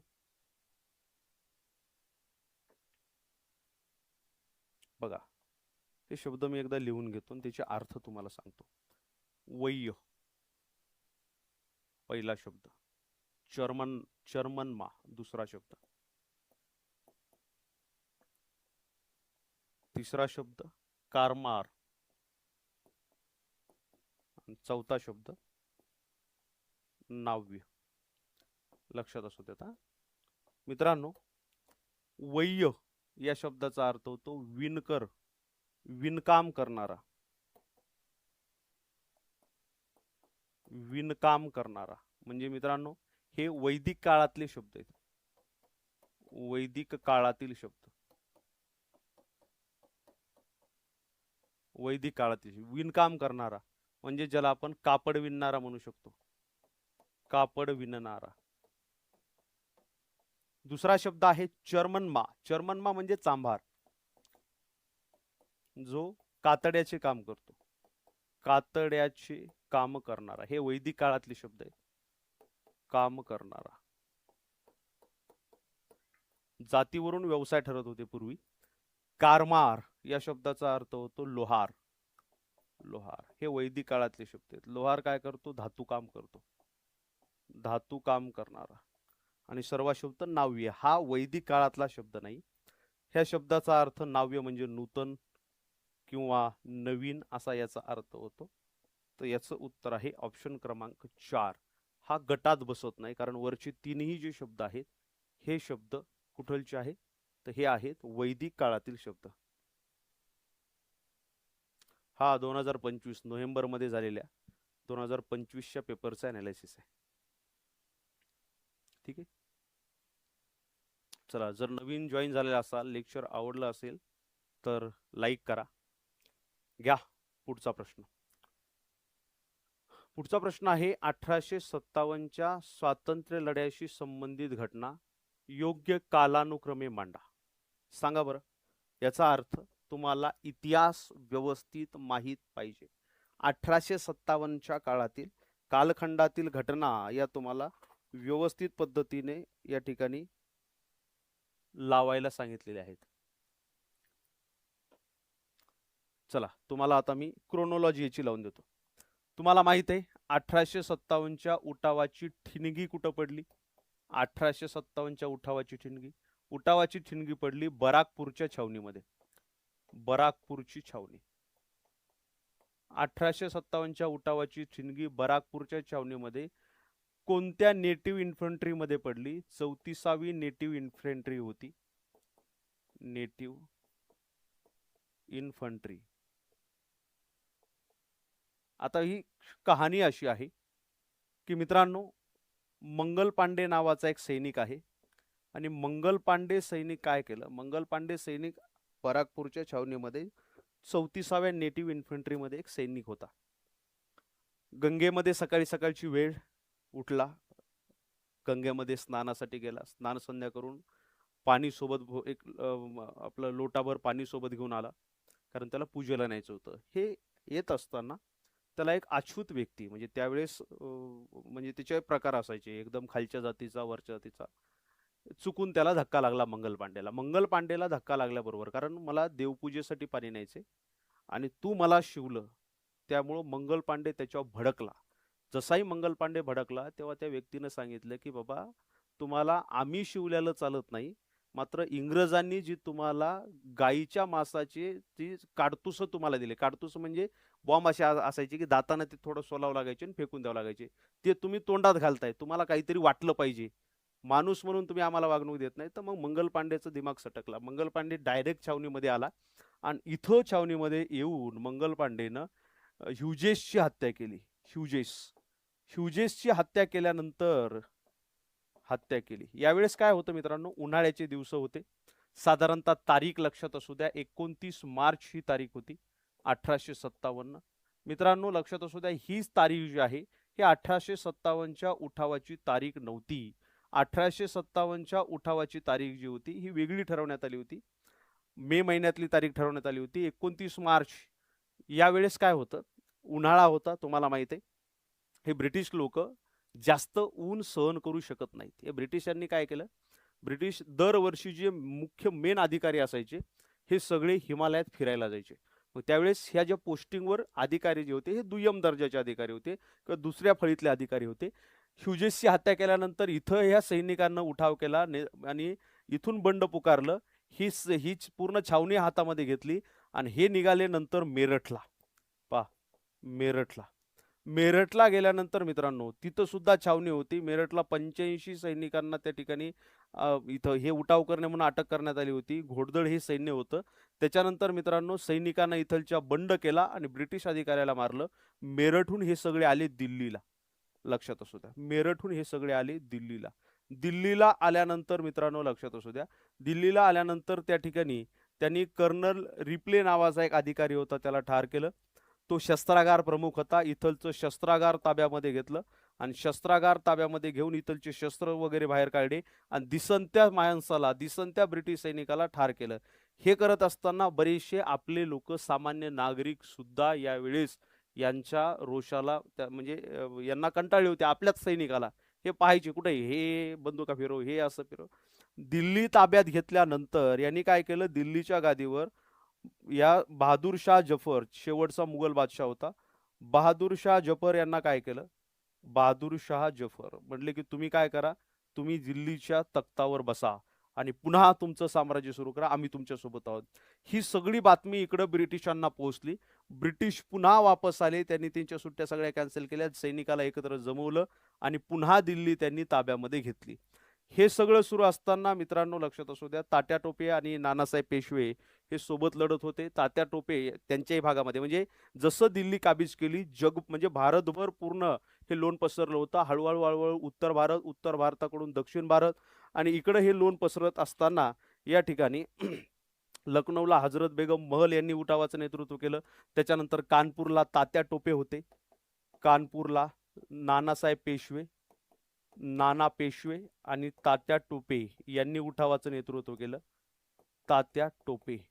तर मित्रांनो लक्षात असू द्या, पहिल्यांदा इंग्रजांनी काय केलं, पहिल्यांदा दिल्ली काबीज केली आणि त्याच्यानंतर आजूबाजूचे उठाव संपवण्याचा प्रयत्न केला. लखनौ असेल, झाशी असेल, कानपूरचा उठाव संपवण्याचा प्रयत्न केला. नानासाहेब पेशवे हे नेपाळला पळून गेले आणि तात्या टोपे जे आहे हे दक्षिण भारतामध्ये आले. दक्षिण भारतामध्ये तात्या टोपे आले असताना मित्रांनो त्या ठिकाणी 1859ला तात्या टोपे पकडले गेले, म्हणजे त्यांच्याच एका आपल्याच माणसानं दगा केला आणि 1859ला त्यांना शिप्री या ठिकाणी फाशी देण्यात आली. शिप्री या ठिकाणी फाशी देण्यात आली. ठीक आहे. आता बघा, हे जे 4 संपूर्ण ज्या घटना आहेत ह्या मी एका लाईनीमध्ये जोडण्याचा प्रयत्न केला. बघूया. तात्या टोपे यांना फाशी देण्यात आली कधी, 1859ला. इथं काय प्रश्न विचारलाय, योग्य कालानुक्रम मांडा, 1859. ठीक आहे, इथं घेतलं मी. त्याच्यानंतर दुसरं एक काम करतो ना, इथं समोरच लिहितो म्हणजे आपल्याला सोपं जाईल. फाशी देण्यात आली 1859ला. दिल्ली परत मिळवण्याच्या उद्देशाने ब्रिटिश सैन्य दिल्लीत आले. आता दिल्लीत परत मिळवण्याच्या उद्देशाने आलं म्हणजे दिल्ली पहिल्यांदा काबीज केली होती. इथं तिसरं वाक्य, बराकपूरच्या छावणीत मंगल पांडे यांनी असंतोषाला तोंड फोडले, हे 29 मार्च 1857. ठीक आहे. त्याच्यानंतर हिंदी शिपायांनी दिल्लीवर पूर्ण वर्चस्व प्रस्थापित झाले. म्हणजे पहिल्यांदा काय केलं, मंगल पांडेनं ठिणगी पेटवली, त्याच्यानंतर सैन्य इथं दिल्लीमध्ये आलं. बघा म्हणजे 3, 2, 4.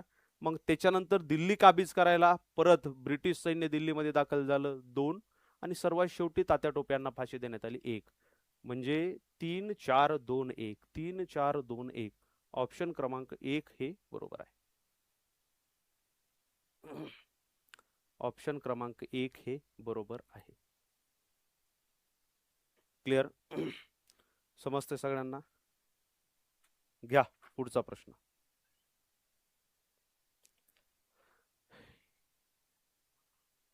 एबेल काय लिहिले, हा, कॅप्टन जेम्स कुक यांनी रिकामी जागा प्रदेशाची सागरी मोहिमा काढल्या. एबेल तंजून तस्मान, जंजून. धन्यवाद धन्यवाद सर, नागेश सर धन्यवाद.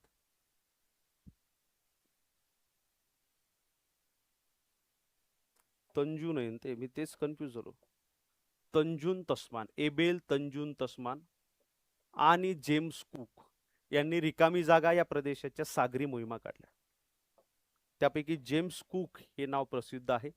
त्यांचा तो साथीदार, यांचा साथीदार एबेल तंजूम तस्मान होता.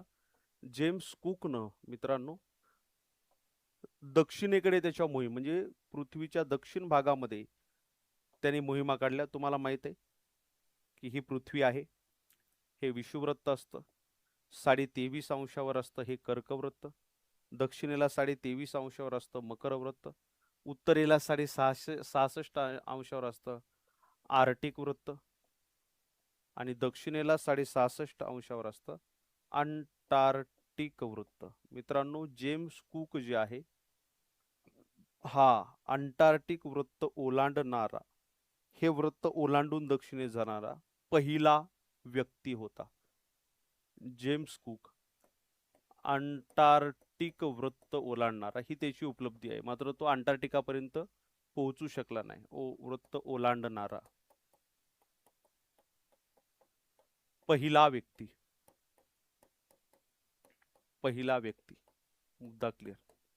त्याच्यानंतर तो दक्षिणेमध्ये आला ऑस्ट्रेलिया आणि न्यूझीलंडच्या शोधाकरता. ऑस्ट्रेलिया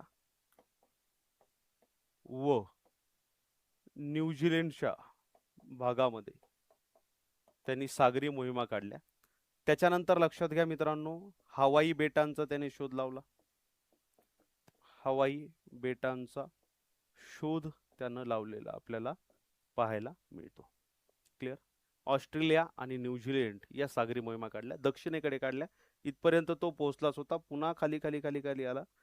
इथपर्यंत आल्यानंतर, कारण तुम्हाला माहिती आहे इथं जे आहे याला शीत कटिबंध म्हणतात, या भागापर्यंत सूर्याची सूर्यकिरण पोहोचू शकत नाहीत. म्हणजे हे कर्कवृत्त, विषुवृत्त, मकरवृत्त हा जो प्रदेश आहे इथं सर्वात जास्त ऊन असतं, म्हणजे याला उष्ण कटिबंध आपण म्हणतो, उष्ण कटिबंध. त्याच्यानंतर या भागामध्ये मित्रांनो या खूप म्हणजे थोडं ऊन असतं, उत्तरेकडून येणारी शीत वारे या भागामध्ये येतात. हा भाग आणि हा भाग याला समशीतोष्ण कटिबंध आपण म्हणतो, समशीतोष्ण. आणि या भागामध्ये या भागामध्ये सूर्याची सूर्यकिरण पोहोचू शकत नाही, म्हणून हा शीत कटिबंध. शीत कटिबंधात जाणारा पहिला व्यक्ती होता जेम्स कुक आणि त्याचा सहकारी. समजतंय? धन्यवाद धन्यवाद. चल घ्या पुढचा प्रश्न. हे या कराराचे बोधचिन्ह आहे. सांगा कोणत्या कराराचं हे बोधचिन्ह आहे.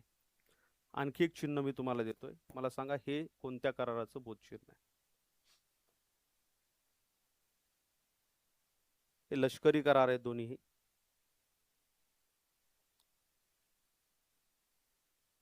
तीन तीन तीन. मित्रांनो हे जे आहे हे सिएटो कराराचं बोधचिन्ह आहे. सिएटो. सिएटो करार म्हणजे काय तर मित्रांनो, सिएटोचा फुल फॉर्म आहे south east, south east Asia treaty organisation, treaty organisation. मित्रांनो सिएटो हा जो करार आहे हा करार कधी करण्यात आला तर हा करार करण्यात आला 8 सप्टेंबर 1954. कुठे म्हणजे कशा पद्धतीचा करार आहे हा लष्करी करार आहे, लष्करी करार. याचे सदस्य किती आहेत, याचे सदस्य आहेत 8 एवढे, भारत सदस्य नाही. ठीक आहे, 8 सदस्य आहेत. खालचा जो तुम्हाला मॅप दिसतोय हा आहे नाटोचा, North Atlantic Treaty Organization, NATO. नाटोचा या ठिकाणी हा हे बोधचिन्ह आहे किंवा ध्वज आहे. मित्रांनो नाटो जी आहे याची स्थापना जी आहे ही स्थापना आपल्याला पाहायला मिळते 1949, 4 एप्रिल 1949 ची स्थापना आहे. याचं मुख्यालय जे आहे याचं मुख्यालय आपल्याला पाहायला मिळतं कुठं, त्याचं मुख्यालय पाहायला मिळतं ब्रेसेल्स या ठिकाणी, बेल्जियम, ब्रेसेल्स या ठिकाणी. ठीक आहे. याचे सदस्य देश कोणते आहेत, किती आहेत, हे सगळ्यात मोठा म्हणजे नाटो जो आहे सर्वात मोठे लष्करी ट्रीटी आहे. लष्करी ट्रीटी याच्यासाठी याचे सदस्य देश आहेत 32.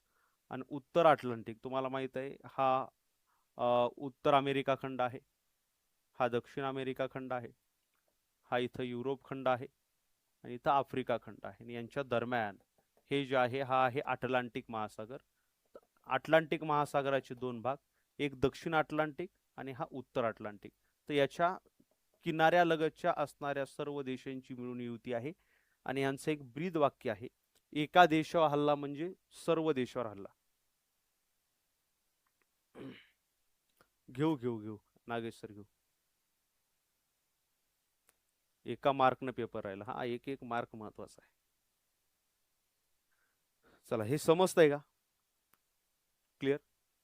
चला तर या लेक्चर मध्ये या म्हणजे या प्रश्नामध्ये याचं उत्तर आहे SEATO. SEATO SEATO South east Asia treaty Organization, option क्रमांक 2 बरोबर. आणि हे आहे नाटो. चला या लेक्चर मध्ये आज आपण इथं थांबूया. मला सांगा इथपर्यंत कोणाला काय अडचण आहे का. हा थोडीशी लेवल हार्ड आहे.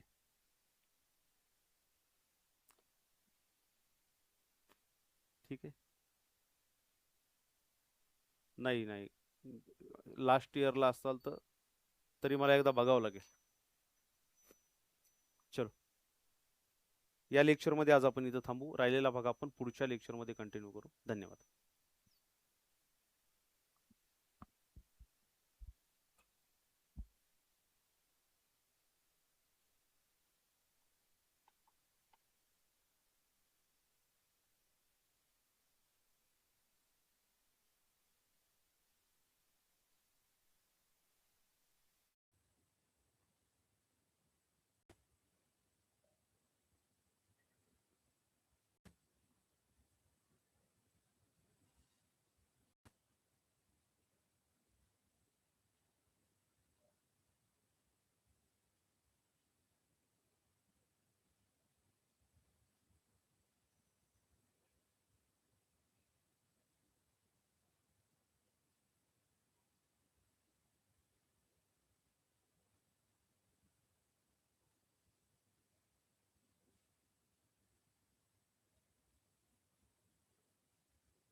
हॅलो.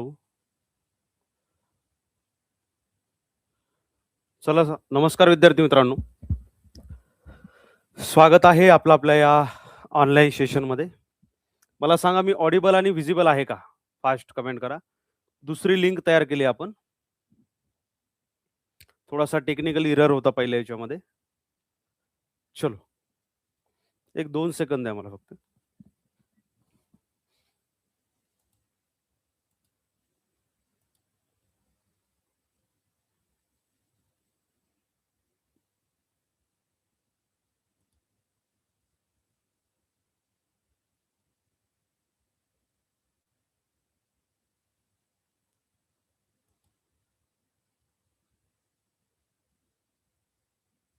चला,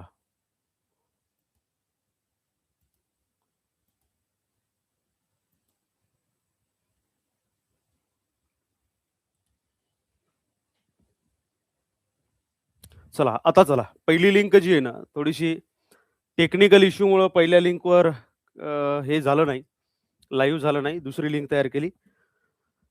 चला, घेऊया आजच्या लेक्चर. म्हणजे आपण जी 2025 ची प्रश्नपत्रिका पाहायला सुरुवात केली होती, टीईटीची सामाजिक शास्त्र पेपर 2, आणि याचं हे आजचं दुसरं लेक्चर, पार्ट 2.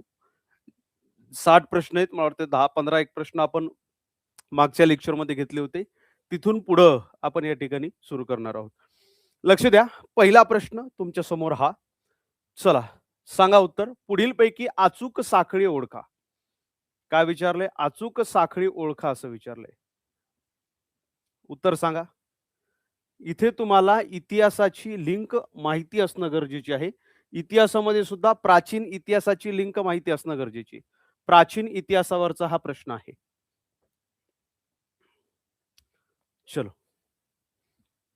प्राचीन इतिहासाचा प्रश्न काय विचारलंय तुम्हाला? तुम्हाला इथं विचारलंय, काही तुम्हाला लिंक दिलेल्या आहेत. सम्राट अलेक्झांडर, तक्षशिला, कलिंगचे युद्ध, सम्राट चंद्रगुप्त मौर्य, जुनागड जवळ सुदर्शन तलाव, सम्राट अशोक, मगध सम्राट, इंडिका या ग्रंथाचे लेखन, सेल्युकस निकेटर, सिकंदरचा सेनापती, धनानंदचा पराभव.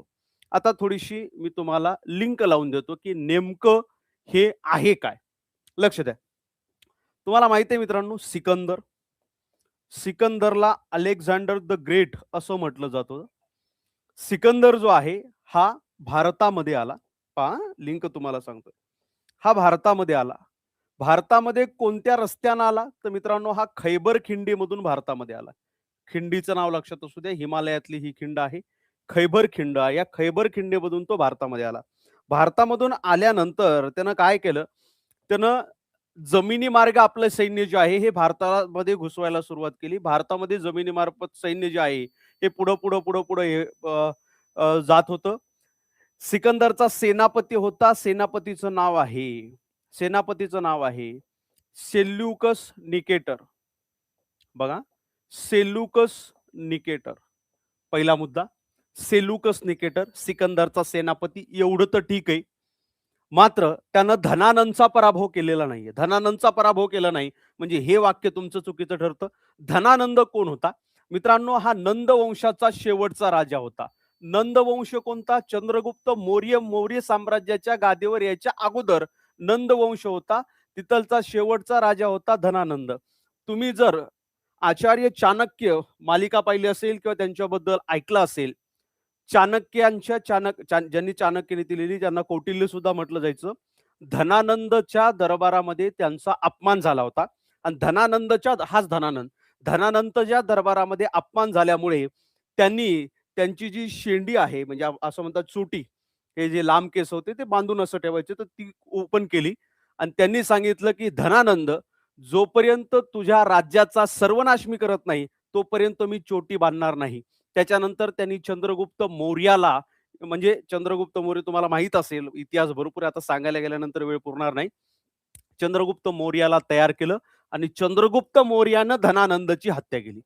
धनानंदचा अहंकार धनानंदला आला होता, तो कमी करण्यासाठी चंद्रगुप्त मौर्य जन्माला घेतला. तर चंद्रगुप्त मौर्याला चंद्रगुप्त मौर्य कोणी बनवलं? तर ते कौटिल्यने बनवलं. हत्या कोणी केली? चंद्रगुप्त मौर्य. बघा, म्हणजे पहिलं, म्हणजे चौथं जे विधान आहे, जिथून आपण लिंक लावायला सुरुवात केली होती, धनानंदचा पराभव किंवा हत्या चंद्रगुप्त मौर्य, पहिलं विधान चुकीचं आहे. आता सिकंदरचा सेनापती होता सेलुकस निकेटर. सेलुकस निकेटरनं काय केलं? सेलुकस निकेटर आणि चंद्रगुप्त मौर्य यांचं युद्ध झालं. पहा, चंद्रगुप्त मौर्य जे आहे यांचं युद्ध झालं आणि या युद्धामध्ये सेलुकस निकेटरचा पराभव झाला आणि हे जे युद्ध आहे, हे युद्ध चंद्रगुप्तनं जिंकलं. युद्ध जे आहे चंद्रगुप्तनं जिंकलं. या युद्धाच्या बदल्यामध्ये 500 हत्ती, कंधार वगैरेचा भाग सेलुकस निकेटसनं चंद्रगुप्ताला दिला. त्याचबरोबर चंद्रगुप्त मौर्यासाठी सेलुकस निकेटसनं ते आपला स्वतःचा एक, त्याला आपण म्हणूया की सेना, आपलं राजदूत पाठवला. त्याचं नाव होतं मेगॅस्थॅनिस. मेगॅस्थॅनिस जो आहे, हा ग्रीकांचा राजदूत होता चंद्रगुप्त मौर्याच्या दरबारातला आणि त्यांनी इंडिका नावाचा ग्रंथ लिहिला. इंडिका ग्रंथ. इंडिका ग्रंथ हा विजय, म्हणजे हा पराभव झाल्यामुळे तहाद्वारे हे सगळं देण्यात आलं होतं. तर मग इथं जे इंडिका ग्रंथाचं लेखन दिसतंय, हा मगध सम्राट अशोकनं केलेलं नाहीये, तर ते मेगस्थॅनिसनं केलेलं आहे. हे सुद्धा विधान आपल्याला इथं चुकीचं दिसतंय. थोडंसं वर चला. चंद्रगुप्त मौर्य, जुनागड जवळ सुदर्शन तलाव. मित्रांनो, जुनागड जवळ सुदर्शन तलाव आहे. जुनागड जवळचा जो सुदर्शन तलाव आहे, तो पुष्यगुप्तनं बांधला होता. पुष्यगुप्त. मात्र पुष्यगुप्त कोण होता? हा चंद्रगुप्त मौर्याचा सेनापती होता. चंद्रगुप्ताचा सेनापती. म्हणजे हे विधान आपल्याला सेनापतीनं बांधला काय किंवा त्याच्या कारकिर्दीमध्ये बांधला काय, हे विधान आपल्याला कुठंतरी जुळतं दिसतं. थोडंसं वर जाऊया. सम्राट अलेक्झांडर तक्षशिला कलिंगचे युद्ध, हेही विधान चुकीचं आहे. कारण कलिंगचे युद्ध जे आहे, सम्राट अशोकनं कलिंगचं युद्ध केलं होतं. किंवा सम्राट अशोक, इथं मी लिहितोय, सम्राट अशोक कलिंगचं युद्ध, कलिंगचं युद्ध कोणा विरुद्ध होतं? कलिंग देशाचा राजा होता. त्याचं नाव होतं राजा पद्मनाभ. राजा पद्मनाभ. आणि याच युद्धामध्ये असं म्हणतात की सम्राट अशोक याला वैराग्य झालं. वैराग्य म्हणजे एवढे लोक, जवळपास 2.5 लाख लोक तिथं मृत्युमुखी पडले होते, धाराशायी पडले होते. त्यामुळे या ठिकाणी सम्राट अशोकचा डायरेक्टली युद्ध, म्हणजे डायरेक्टली संबंध कलिंगच्या युद्धाशी आहे. 2.5 लाख लोकांचे जे मृतदेह पाहून सम्राट अशोकाला हे घृणा वाटली, आपल्या राज्याबद्दल आपण काय केलं याच्याबद्दल घृणा वाटली आणि शेवटी त्याने शांततेचा मार्ग पत्करला. चंद्रगुप्त मौर्य, जुनागड जवळ सुदर्शन तलाव. ऑप्शन क्रमांक 2 जे आहे, 2 बरोबर आहे. क्लिअर? समजतंय का रे? बोला पटपट. चला, तुम्ही कुठून आहात मॅडम? You R from. इथं का चॅटिंगला आले का तुम्ही? लेक्चर बघा. खूप छान विश्लेषण आहे. थोडं इंटरेस्टिंग लेक्चर वाटलं पाहिजे. चला, घ्या पुढचा प्रश्न. इथं आहे, योग्य जोड्या जुळवा. हडप्पा संस्कृतीचे ठिकाणं दिलेले आणि वर्तमानातले राज्य दिलेले. फास्ट. हडप्पा संस्कृतीची ठिकाणं आणि वर्तमानामधले ते कोणत्या राज्यामध्ये ती ठिकाणं आहेत, हे तुम्हाला या ठिकाणी विचारलेलं आहे.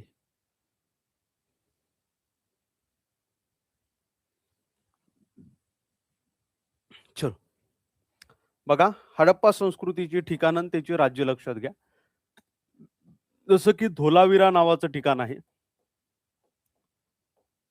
धोलावीरा. मित्रांनो, धोलावीरा हे जे ठिकाण आहे, इथं काय सापडलं हेही देतो, कारण पुढच्या परीक्षेमध्ये याच्यात थोडंसं ॲडव्हान्स विचारलं, तर तुम्हाला माहीत पाहिजे. हे गुजरातमध्ये आहे आणि इथं आपल्याला पाण्याचं व्यवस्थित व्यवस्थापन त्या काळातील लोकांनी केलेलं पाहायला मिळतं. पाण्याचे व्यवस्थापन. त्याच्यानंतर दुसरं ठिकाण आहे, ज्याला आपण लोथल म्हणतो. लोथल. हे कोणत्या राज्यामध्ये आहे? हे सुद्धा गुजरात राज्यामध्ये आहे आणि या ठिकाणी मित्रांनो आपल्याला प्राचीन बंदर सापडलं. प्राचीन बंदर म्हणजे हडप्पा संस्कृतीच्या काळामधलं बंदर जे आहे, हे लोथलला सापडलं. तिसरं आहे कालीबंगन. कालीबंगन. मित्रांनो, कालीबंगन हे जे ठिकाण आहे, हे ठिकाण राजस्थान राज्यामध्ये आहे. आरजे म्हटलं की राजस्थान लक्षात घ्या. राजस्थान राज्यामध्ये आहे. मुंबई हायकोर्ट संदर्भात आहेत ना, प्रश्न आहेत. शिनगारे जी-एस अकॅडमी नावाचं YouTube चॅनल सर्च करा. तिथं लेक्चर घेतलेले आहेत. याच्यावर सुद्धा घेतलेले आहेत. पुढचं लेक्चर आपण हायकोर्टचंही घेऊया. कालीबंगन नावाचं हेही पाहून घ्या. हे लेक्चर जी-एसमध्ये काही वेस्टेज काही नसतं. जी-एस आहे. हेही तुम्हाला फायदा मिळेल त्याचा. ठीक आहे. राजस्थानमध्ये आपल्याला पाहायला मिळतं आणि इथं नांगराचे पुरावे आपल्याला पाहायला मिळतात. नांगरलेले शेत. याचे पुरावे आपल्याला इथं आढळून येतात. म्हणजे विचार करा त्यांची शेती सुद्धा किती प्रगत होती. राखीगडी नावाचं ठिकाण आहे. राखीगडी. राखीगडी नावाचं ठिकाण कुठं? तर हे हरियाणा राज्यामध्ये राखीगडी नावाचं ठिकाण आणि हे तर सर्वात मोठे हडप्पा संस्कृतीचे ठिकाण आहे हे. हडप्पा ठिकाण सर्वात मोठं. सर्वात जास्त काही पुरावे सापडले असतील तर राखीगडीला. 4, 5 नंबर. त्याच्यानंतर बनवाली नावाचं ठिकाण आपल्याला सापडलं. बनवाली, जे हरियाणामध्येच आहे. इथं आपल्याला खेळणे सापडले. खेळणे. तिथं लोकांचे त्या काळातले खेळणे आढळले आपल्याला. त्याच्यानंतर दायमाबाद आहे. दायमाबाद. दायमाबाद महाराष्ट्रामध्ये. आणि इथं आपल्याला कास्य रथ आढळला. कास्य धातूचा रथ. आणि हे दक्षिणेकडचं ठिकाण होतं. हडप्पा संस्कृतीचं सर्वात दक्षिणेकडचं ठिकाण. त्याच्यानंतर आपल्याला एक ठिकाण सापडलं. ठिकाणाचं नाव आहे आलमगीरपूर. आलमगीरपूर. आणि आलमगीरपूर हे ठिकाण उत्तर प्रदेशमध्ये आहे. हे हडप्पा संस्कृतीचं पूर्व टोक होतं. पूर्व टोक. सर्वात शेवटचं घेऊया. सर्वात शेवटी आणि लेटेस्ट आपल्याला सापडलेली साईट, त्याचं नाव आहे राताडिया री ढेरी. राजस्थानमध्ये आहे आणि मित्रांनो 2025 मध्ये हे ठिकाण सापडलंय. 2025 मध्ये शोध. म्हणजे मागच्या वर्षी याचा शोध लागला. इथं बघा, दायमाबाद आहे महाराष्ट्रामध्ये, याचं 4. राखीगडी आहे हरियाणामध्ये, हरियाणा याचं 1. लोथल आहे गुजरातमध्ये 2. कालीबंगन आपल्याला पाहायला मिळतं राजस्थानमध्ये 3. 4, 1, 2, 3. 4, 1, 2, 3. ऑप्शन क्रमांक 1 जे आहे, इथं तुमचं उत्तर बरोबर आहे. क्लिअर? हां. 4, 1, 2, 3. समजतंय का रे? समजतंय? चला, पुढचा प्रश्न तुमच्यासाठी हा. पुढीलपैकी चुकीची जोडी ओळखा. म्हणजे इथं हे मधामध्ये डॅश आहेत बरं का. इथं डॅश आहे, माघ डॅश आहे, कालिदास डॅश आहे, पाणिनी डॅश आहे. म्हणजे सरळ-सरळ हे संस्कृत काव्य आणि लेखक आहेत. काव्य व लेखक याच्या जोड्या तुम्हाला विचारलेल्या आहे. जसं की भारवी या लेखकाने, भारवी मित्रांनो, भारवी सगळ्यांबद्दल चर्चा करूया. माघ नावाचा लेखक, त्याच्यानंतर कालिदास, संस्कृत कवी आहे ते कालिदास. 3 4 पाणिनी. तिन्हीबद्दल त्यांच्या महाकाव्याबद्दल चर्चा करूया. मित्रांनो, भारवी यांनी किरातार्जुनीयम हा ग्रंथ लिहिला. किरातार्जुनीयम हा ग्रंथ लिहिला. हे महाकाव्य लिहिलं असं तुम्ही म्हणू शकता. महाकाव्य आणि ग्रंथामध्ये फरक आहे. किरातार्जुनीयम हे महाकाव्य लिहिलं. त्याच्यानंतर माघ यांनी मित्रांनो शिशुपाल वध हे महाकाव्य लिहिलं. शिशुपाल वध हे सर्वात मोठं महाकाव्य आहे असं म्हटलं जातं. त्याच्यानंतर कालिदास यांनी तुम्हाला माहिती आहे रघुवंशम नावाचं महाकाव्य लिहिलं. रघुवंशम. संस्कृत हे वरचं नावच आपलं थोडंसं. संस्कृत महाकाव्य आणि कवी. महाकाव्य व कवी असं त्याचं टायटल. ठीक. रघुवंशम. त्याच्यानंतर यांनीच कुमार संभवम नावाचं महाकाव्य लिहिलं. कुमार संभवम. त्याच्यानंतर मेघदूतम नावाचं ग्रंथ लिहिला. मेघदूतम. त्याच्यानंतर ऋतुसंहारम नावाचा ग्रंथ सुद्धा त्यांनी लिहिला. ऋतुसंहारम कोणी? कालिदास यांनीच लिहिला. पाणिनी यांना संस्कृत भाषेचे व्याकरणकर्ता असं म्हटलं जातं. मित्रांनो, यांनी अष्टाध्यायी हा ग्रंथ लिहिला. अष्टाध्यायी याच्यामध्ये जवळपास 4000 संस्कृत व्याकरणाची सूत्रे आपल्याला पाहायला मिळतात. संस्कृत व्याकरणाची सूत्रे. म्हणून तुम्ही बघतात मराठी व्याकरणामध्ये तुम्हाला एक शब्द असतो मराठी भाषेचे पाणिनी. म्हणजे मराठी व्याकरणामध्ये पाणिनी एवढं कोणी जर गुंतलेलं असेल त्याला मराठी भाषेचे पाणिनी असं आपण म्हणतो. 4000 संस्कृत व्याकरणाची सूत्र जी आहेत यांनी या ग्रंथामध्ये लिहिलेली आपल्याला पाहायला मिळतात. यांचा आणखी एक ग्रंथ आहे पाताल विजय. क्लिअर? इथे लक्षात, हे लक्षात घ्या. माघ यांचं शिशुपाल वध तुम्हाला माहित असेल. शिशुपाल हे जे कॅरेक्टर आहे भागवत किंवा श्रीकृष्णाच्या समकालीन आहे. श्रीकृष्णानं रुक्मिणी सोबत शिशुपालाचं लग्न लागत होतं. तेव्हा रुक्मिणीला तिथून उचलून नेलं आणि लग्न केलं आणि मग शिशुपालला मारलं. तर शिशुपाल वध हे महाभारताशी रिलेटेड किंवा भागवत कथा तुम्ही ऐकत असाल तर तिथं तुम्हाला हे दिसतं. भारवी यांनी कुमार संभवम ग्रंथ लिहिला नाही, तर भारवी यांनी किरीतार्जुनीयम हा ग्रंथ लिहिला. ते ऑप्शन जे आहे इथं चुकीची जोडी म्हटलंय. ऑप्शन क्रमांक 1 जी आहे ही जोडी चुकीची आहे. क्लिअर? चलो आगे घ्या. पुढे आहे योग्य जोड्या जुळवा. मंत्री अमात्य सुमंत यांचे गट म्हणजे ते हे जे पद आहे हे काय काम पाहायचं? राज्याचा जमा खर्च पाहणे. म्हणजे शिवाजी महाराजांचं जे अष्टप्रधान मंडळ होतं या अष्टप्रधान मंडळाशी रिलेटेड तुम्हाला हा प्रश्न विचारण्यात आलेला आहे. लक्ष द्या. अष्टप्रधान मंडळाचे 8 पद कोणते कोणते होते? एक होतं प्रधान, दुसरं होतं अमात्य,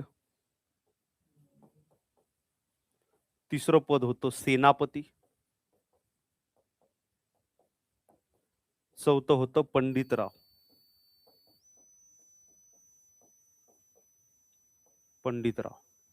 चार. पाचवं पद आपल्याला पाहायला मिळतं न्यायाधीश.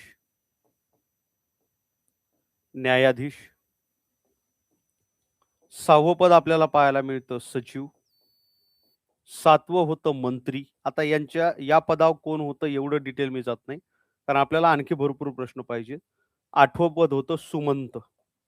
ठीक आहे. आता यांचे कार्य लक्षात घ्या. मित्रांनो, जे प्रधान असायचे ते राज्यकारभार पाहिजे. राज्यकारभार चालवणे हे त्यांचं काम होतं.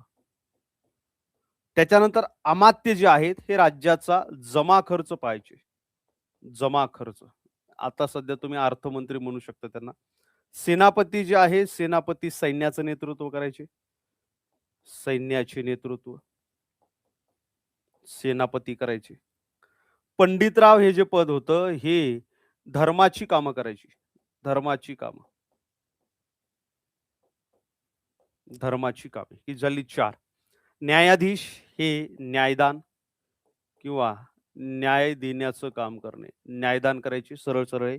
सचिव जे असायचे, सचिव हे जे सरकारी आज्ञापत्र जे आहेत, सरकारी आज्ञापत्र पाठवणे, कोणाला पत्र वगैरे पाठवायचे असतील, आज्ञापत्रे पाठवणे.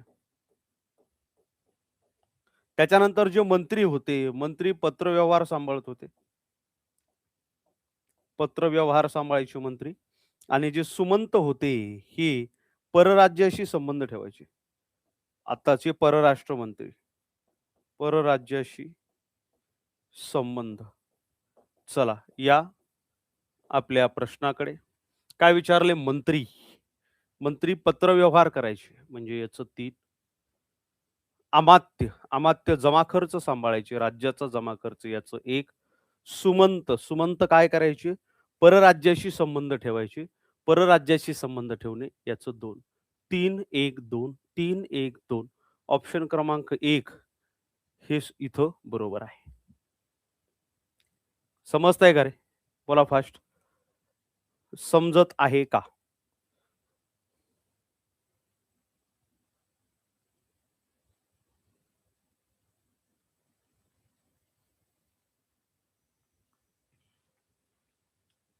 चला घ्या पुढचा प्रश्न. वरील विधाने अभ्यासा. हे संविधान इसवी सन 1789 मध्ये अंमलात आले. या संविधानात केवळ 7 कलमांचा समावेश आहे. हे संविधान लिखित स्वरूपाचे आहे. वरील विधाने कोणत्या देशाच्या संविधानाच्या संदर्भात आहे? चला सांगा. वरील विधाने कोणत्या देशाच्या संविधानाच्या संदर्भात आहे?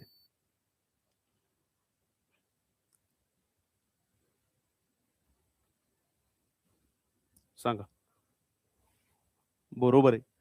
बऱ्याच जणांनी उत्तर बरोबर दिलेले. अमेरिकेचे संविधान. अमेरिका. 2-4 महत्वाचे वैशिष्ट्य या संविधानाच्या संदर्भात सांगतो. मित्रांनो, हे जगातील पहिले लिखित संविधान आहे आणि हे जगातील सर्वात जुने संविधान आहे. परीक्षेला जर विचारलं जगातले पहिले लिखित संविधान कोणते? हे जगातलं पहिलं संविधान हे अमेरिकेचं संविधान. हे कधी लिहिलं गेलेले? 1789 ला. पुढे लक्षात घ्या एक एक एक एक मध्ये. हे जगातलं सर्वात लहान संविधान आहे. जगातलं सर्वात लहान संविधान आहे. मित्रांनो, या संविधानामध्ये केवळ 7 कलमे आहेत. किती? केवळ 7 कलमे. त्यामुळे जगातलं सर्वात लहान संविधान. मित्रांनो, हे म्हणजे आपण असं म्हणू शकतो की हे जगातलं सर्वात कठोर संविधान आहे. आपलं संविधान जे आहे हे लवचिक आहे. लवचिक म्हणजे जेव्हा जेव्हा आपल्याला गरज पडते तेव्हा तेव्हा आपण त्याच्यामध्ये घटना दुरुस्ती करू शकतो. त्याला म्हणायचं लवचिक संविधान. अमेरिकेच्या संविधानामध्ये घटना दुरुस्ती हा प्रश्न खूप कठीण आहे. म्हणून याला कठोर. घटना दुरुस्ती करायची असेल तर किचकट प्रक्रिया आहे की ज्यामुळे घटना दुरुस्ती शक्यच नाही. खूप क्वचित वेळा अशी घटना दुरुस्ती केली गेली. असं म्हणतात की जवळपास आतापर्यंत 27 वेळाच घटना दुरुस्ती करण्यात आली. घटना दुरुस्ती. आपल्या इथं सांगा. आपल्या इकडे 100चा आकडा क्रॉस करून घटना दुरुस्ती पळायली. आपण स्वातंत्र्य होऊन 50 वर्ष झाली. समजा 75 वर्ष. हे स्वातंत्र्य होऊन किती झाले? जवळपास 250 250 वर्ष झाले जवळपास. ठीक आहे. चलो. बरोबर आहे ना? हां. म्हणजे हे संविधान लिहून तुम्ही म्हणू शकता. पुढे चला. मित्रांनो, या संविधानामध्ये दुहेरी नागरिकत्व आहे. आपल्या भारताचं संविधान जे आहे, भारताच्या संविधानामध्ये एकेरी नागरिकत्व आहे. एकेरी नागरिकत्व म्हणजे काय? केवळ आणि केवळ भारताचा नागरिकच असते. आम्ही किंवा रिकामी जागा किंवा कोणीही आपण काय म्हणतो, की मी भारतीय नागरिक आहे. मी महाराष्ट्रीयन नागरिक आहे म्हणतो का? नाही. तिथं तसं नाही. तिथं जे राज्य आहेत, राज्यांचं नागरिकत्व वेगळं आणि तिथं पूर्ण अमेरिकेचं नागरिकत्व वेगळं. दुहेरी नागरिकत्व हे या संविधानाचे वैशिष्ट्य पाहायला मिळतं. याच्यामध्ये आपल्यासारखेच न्यायिक पुनर्विलोकन सुद्धा आहे. न्यायिक पुनर्विलोकन म्हणजे काय? न्यायिक पुनर्विलोकन म्हणजे जर एखादा कायदा जर बनला असेल, तर तो संविधानाशी मिळता जुळता आहे, किंवा संविधानाच्या मूलभूत साचा जो आहे याला ठोस, म्हणजे आपण असं म्हणूया की धक्का पोहोचवणारा आहे का? तर असं जर असेल, तर या ठिकाणी न्यायिक पुनर्विलोकन न्यायालय त्या ठिकाणी स्वतः त्या कायद्यावर वॉच ठेवतं, सीसीटीव्ही सारखं, किंवा हा कायदा संविधानात बसत नाही का, चला मग बाद करा. हे न्यायिक पुनर्विलोकन. हां. त्याच्यानंतर आपल्यासारखंच त्या ठिकाणी मित्रांनो सत्ता विभाजन आहे. पण आपल्या इकडं सत्ता विभाजन थोडंसं वेगळं. तिथं सत्ता विभाजन वेगळं. इथं 3 टप्प्यामध्ये सत्ता विभागल्या गेलेल्या आहेत. एक कायदेमंडळ असतं, त्याला काँग्रेस ते म्हणतात. कायदेमंडळ, काँग्रेस. त्याच्यानंतर दुसरं असतं कार्यकारी मंडळ. कार्यकारी मंडळ म्हणजे जे राष्ट्राध्यक्षाचं असतं. हे सगळे आता जे युद्ध वगैरे आपण जे म्हणतोय, हे याचाच भाग आहे, कार्यकारी मंडळ, राष्ट्राध्यक्षाचं. आणि तिसरं असतं याच्यामध्ये न्यायमंडळ.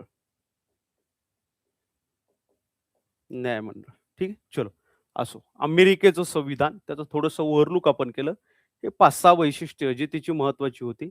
ही वैशिष्ट्य या ठिकाणी आपण पाहिली. समजतंय का रे?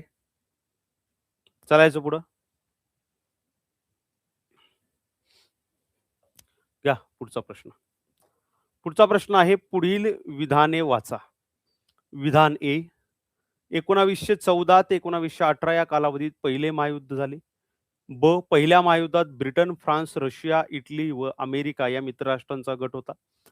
क, पहिल्या महायुद्धात जर्मनी, ऑस्ट्रिया, हंगेरी, तुर्कस्तान व बल्गेरिया हा मध्यगत राष्ट्रांचा गट होता.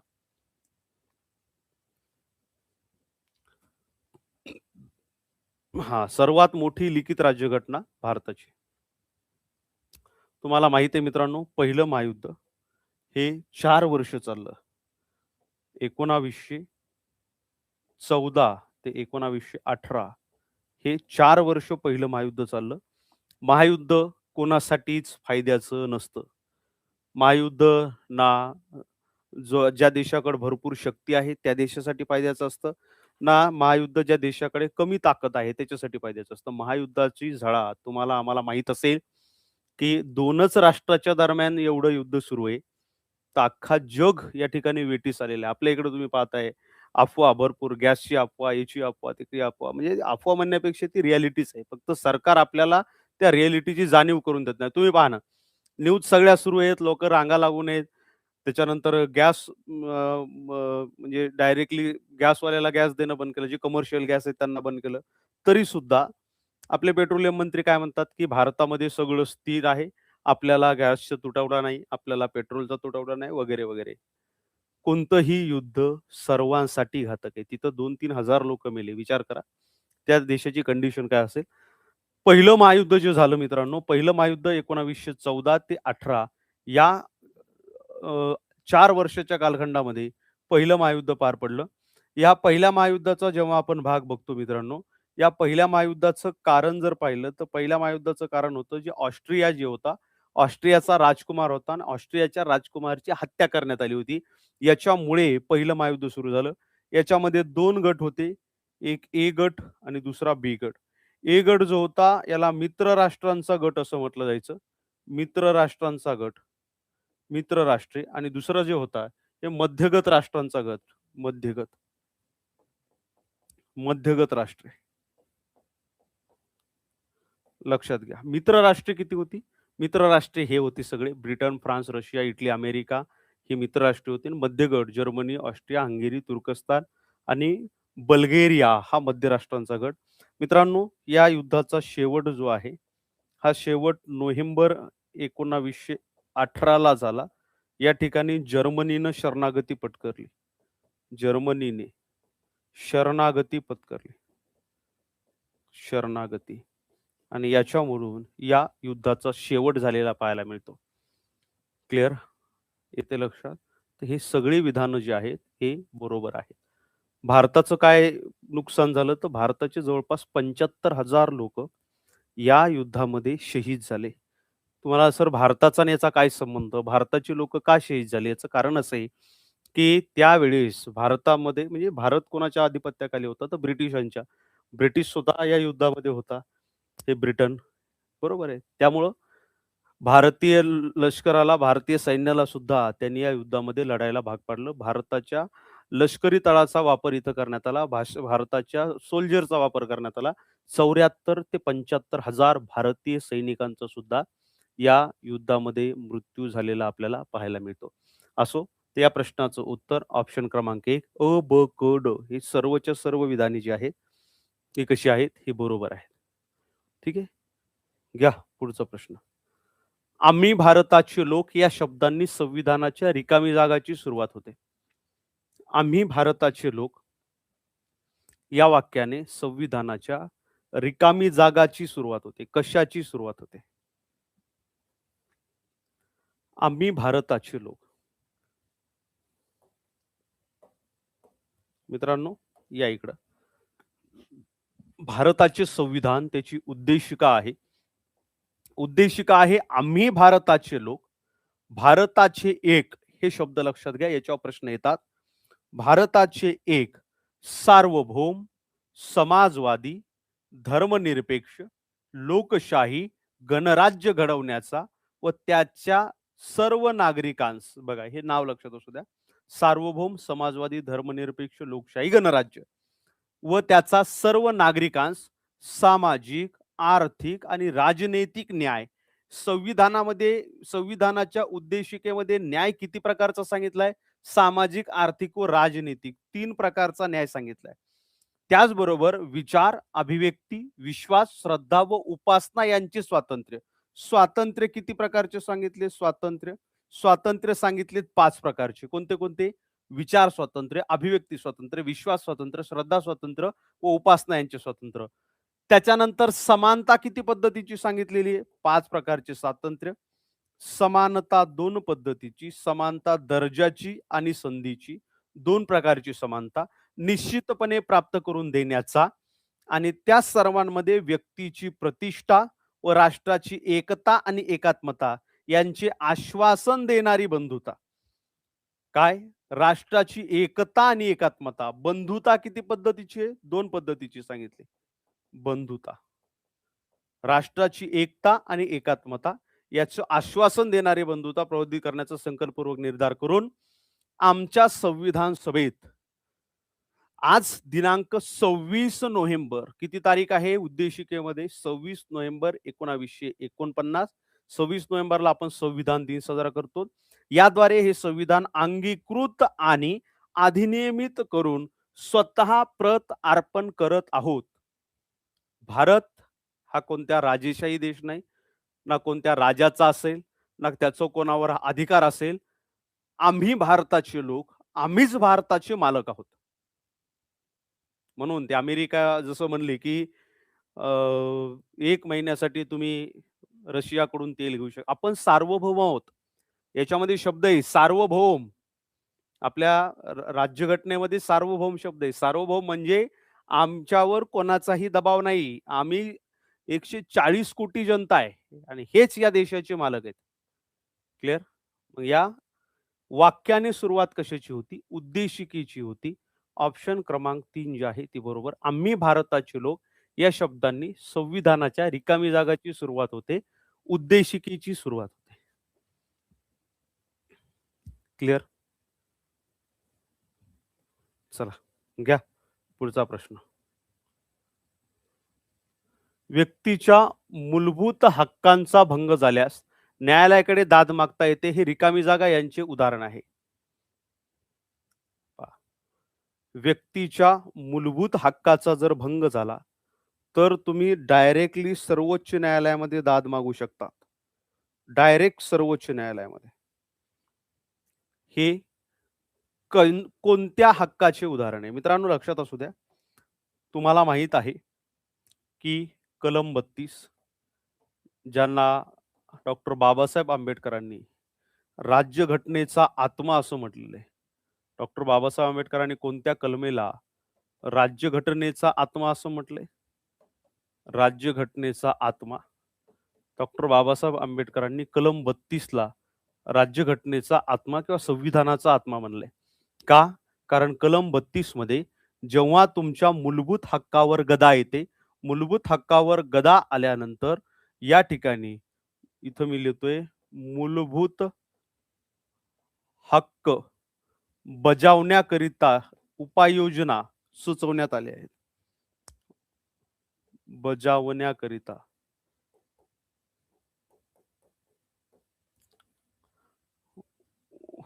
इथं काय उपाययोजना, यालाच आपण घटनात्मक उपाययोजनेचा हक्क असं म्हणतो. घटनात्मक उपाययोजनेचा हक्क. मित्रांनो, तुम्हाला माहित आहे मूलभूत हक्क हे न्यायप्रविष्ट आहेत. त्याचा जर भंग झाला तर कलम 32 नुसार तुम्हाला डायरेक्टली सर्वोच्च न्यायालयामध्ये जाता येतं. सर्वोच्च न्यायालयामध्ये. कोणता? घटनात्मक उपाययोजनाचा हक्क कलम 32 याच्यामध्ये येतं. याच्यामध्ये मित्रांनो, सर्वोच्च न्यायालयाला डायरेक्ट प्राधिरेक काढण्याचा अधिकार आहे. ज्याला आपण रिट्स असं म्हणतो. रिट्स. तुम्हाला विचारलं गेलेले रिट्स किती प्रकारचे असतात? रिट्स मित्रांनो 5 प्रकारचे असतात. एक हेबियस कॉर्पस. हेबियस कॉर्पस म्हणजे तुमच्यावर जर मूलभूत हक्कावर तुमच्या गदा आली, तर सर्वोच्च न्यायालय तुम्हाला कलम 32 नुसार डायरेक्टली रिट्स दाखल करू शकतं आणि तो आदेश देऊ शकतं. हेबियस कॉर्पस म्हणजे देहोपस्थिती. मग तो कोणीही असेल, सर्वोच्च न्यायालय त्याला सदैव उपस्थित राहण्याचा आदेश देऊ शकतो. हेबियस कॉर्पस म्हणतात. दुसरा आदेश आहे मॅडमस. मॅडमस म्हणजे महादेश. आम्ही महादेश देतो. महादेश. महादेश. सर्वोच्च न्यायालयाचे अधिकार खूप आहेत. परभणीला मागे घटना घडली होती. जिल्हाधिकारी, ज्याला जिल्हा दंडाधिकारी असं न्याय दंडाधिकारी असं सुद्धा म्हणतात. तर आपलं जिल्हा न्यायालयामध्ये काहीतरी सुनावणी होती. जिल्हा न्यायाधीशांनी सांगितलं होतं, की बाबा जिल्हाधिकाऱ्याला थोडंसं जिल्हाधिकाऱ्याकडून काहीतरी माहिती अपेक्षित होती. तर त्यांना उपस्थित राहण्यासाठी 1, 2, 3, 4, 5 नोटीसी पाठवल्या. भाऊ उपस्थितच राहीना. आदेश काढला डायरेक्टली. त्याला खुर्ची सहित उपस्थित करण्याबाबत. पोलिस खुर्ची सहित घेऊन आले. हे असं आहे. राज्यघटना ज्याला कलम माहीत आहेत, ज्याला ज्याला याचा अभ्यास आहे, तो कोणालाही घाबरत नाही. मॅडमच त्याला महादेश आपण म्हणतो.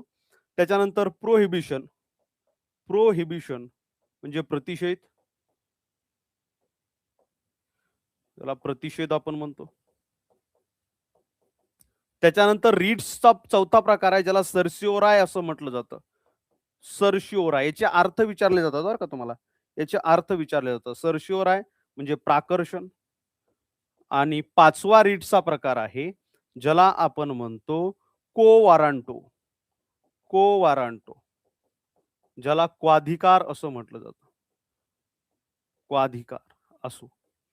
तर घटनात्मक उपाययोजनेचा तुमच्यावर जर राज्यघटनेची जी मूलभूत कर्तव्य तुम्हाला माहिती आहे, मूलभूत हक्क माहिती आहेत. मूलभूत हक्कावर जर गदा येत असेल, तर तुम्ही डायरेक्टली कलम 32 नुसार घटनात्मक उपाययोजना करू शकता. व्यक्तीच्या मूलभूत हक्कावर भंग झाल्यास न्यायालयाकडे दाद मागता येते. हे घटनात्मक उपाययोजनेचा हक्क आहे. घटनात्मक उपाययोजनेचा. हां, कलम 32 रद्द करता येत नाही. हा एक मुद्दा बरोबर आहे. कलम 32 जे आहे, हे रद्द करता येत नाही. म्हणून कारण कारण तो आत्मा आहे. डॉक्टर बाबासाहेब आंबेडकर असे म्हटले. बी.आर. आंबेडकर. चलो. समजतंय? मग तुम्हाला माहिती आहे धार्मिक स्वातंत्र्याचा जो हक्क आहे, हा कलम 25 ते 28 आपल्याला पाहायला मिळतो. 25 ते 28. सांस्कृतिक व शैक्षणिक हक्क आहे. कलम 29 व 30. 29 व 30. त्याच्यानंतर समानतेचा हक्क आहे. समानतेचा हक्क कलम 14 ते 18 आपल्याला पाहायला मिळतो. 14 ते 18. स्वातंत्र्याचा हक्क तुम्हाला माहीत असेल. राज्यघटनेमध्ये स्वातंत्र्याचा हक्क कलम कितीपासून कितीपर्यंत आहे? तर स्वातंत्र्याचा हक्क कलम 19 ते 25 पर्यंत 19 ते 22 पर्यंत पाहायला मिळतो. शोषणाविरुद्ध हक्क जे आहेत, शोषणाविरुद्ध. तर हे हक्क आपल्याला पाहायला मिळतात कलम 23 व 24 मध्ये. क्लिअर? अशा पद्धतीनं कलम 32 लक्षात असू द्या, ज्याला घटनेच्या उपाययोजनाचा हक्क असं म्हटलं जातं. क्लिअर? चलायचं पुढं. घ्या पुढचा प्रश्न. महाराष्ट्र विधान परिषदेसंदर्भात पुढीलपैकी कोणते विधान चुकीचे आहे? महाराष्ट्र विधान परिषदेसंदर्भात पुढीलपैकी कोणते विधान चुकीचे सांगा. उत्तर सांगा फास्ट.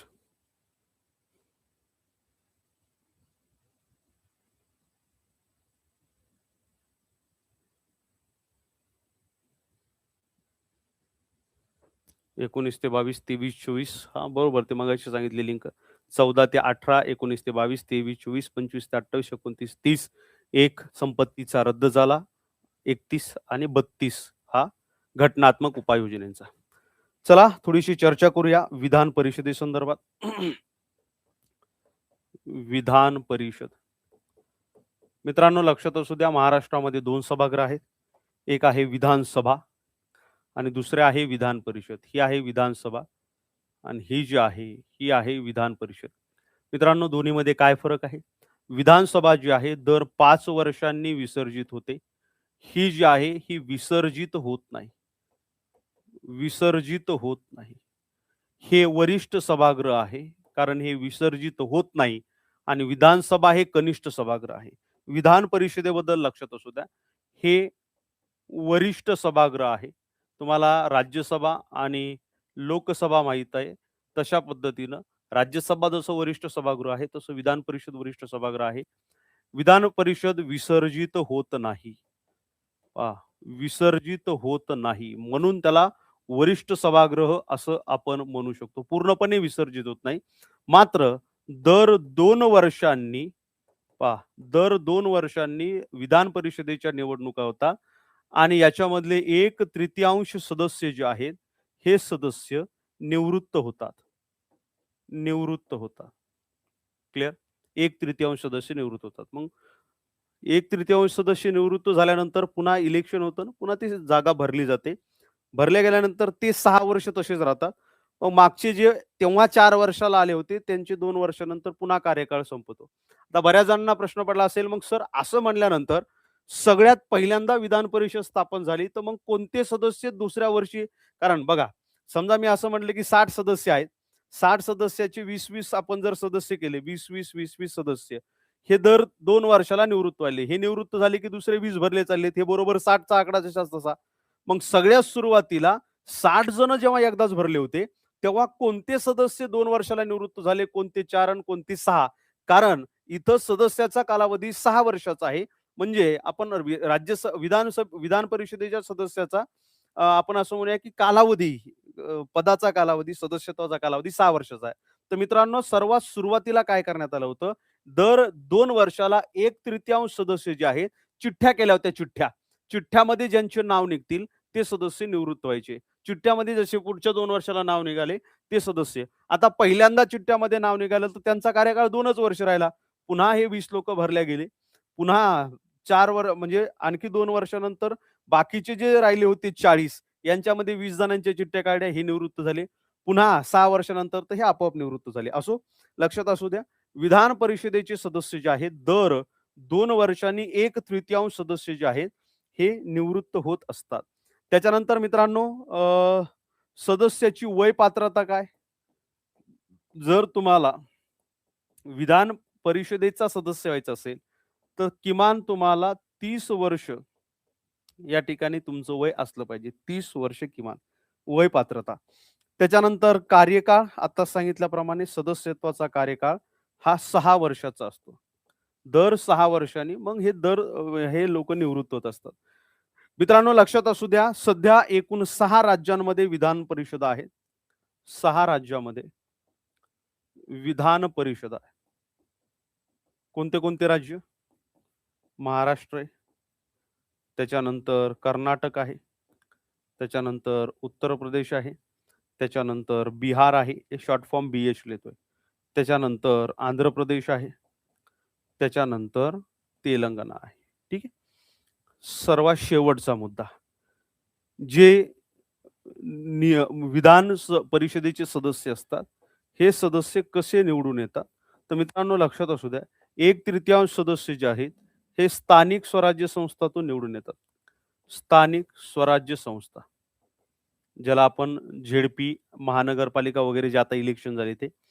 परत 1/3 सदस्य जे आहेत, हे विधानसभातून निवडून येतात. विधानसभा सदस्य. तुम्हाला माहिती आहे मागच्या 4-5 वर्षापासून ह्या इलेक्शनमध्ये म्हणजे इथं असं हे गुप्त मतदान असतं. तर हे सगळे लोकं जे हे होऊन जातात, ते मॅनेज होऊन जातात. त्याच्यानंतर तिसऱ्या पद्धतीनं म्हणजे आपण 1/12 सदस्य जे आहेत, हे पदवीधर मतदारसंघाचे असतात. पदवीधर मतदारसंघ, पदवीधर मतदारसंघ. 4 1/12 सदस्य जे आहेत, हे शिक्षक मतदारसंघाचे असतात आणि 1/6 सदस्य जे आहेत, हे राज्यपाल निवडून देतात. राज्यपाल. ठीक आहे. मात्र मुख्यमंत्र्याच्या सल्ल्यानं. बघा पहिलं, विधान परिषद पूर्णतः बरखास्त होत नाही. बरोबर आहे. मी आताच तुम्हाला सांगितलं. स्थायी सभागृह आहे. त्याच्यानंतर विधान परिषद हे विधिमंडळाचे दुसरे सभागृह आहे. बरोबर आहे. 2 विधिमंडळ हे दोन्हीचं मिळून बनत असतं. एक विधानसभा आणि विधान परिषद याचं मिळून विधिमंडळ बनत असतं. विधान परिषदेतील ठराविक सदस्य दर 2 वर्षांनी निवृत्त होतात व तेवढेच पुन्हा नव्याने निवडले जातात. राइट. अँग्लो इंडियन समाजास पुरेसे प्रतिनिधित्व नसल्यास त्या समाजाचा एक प्रतिनिधी राज्यपाल विधान परिषदेमध्ये नेमतात.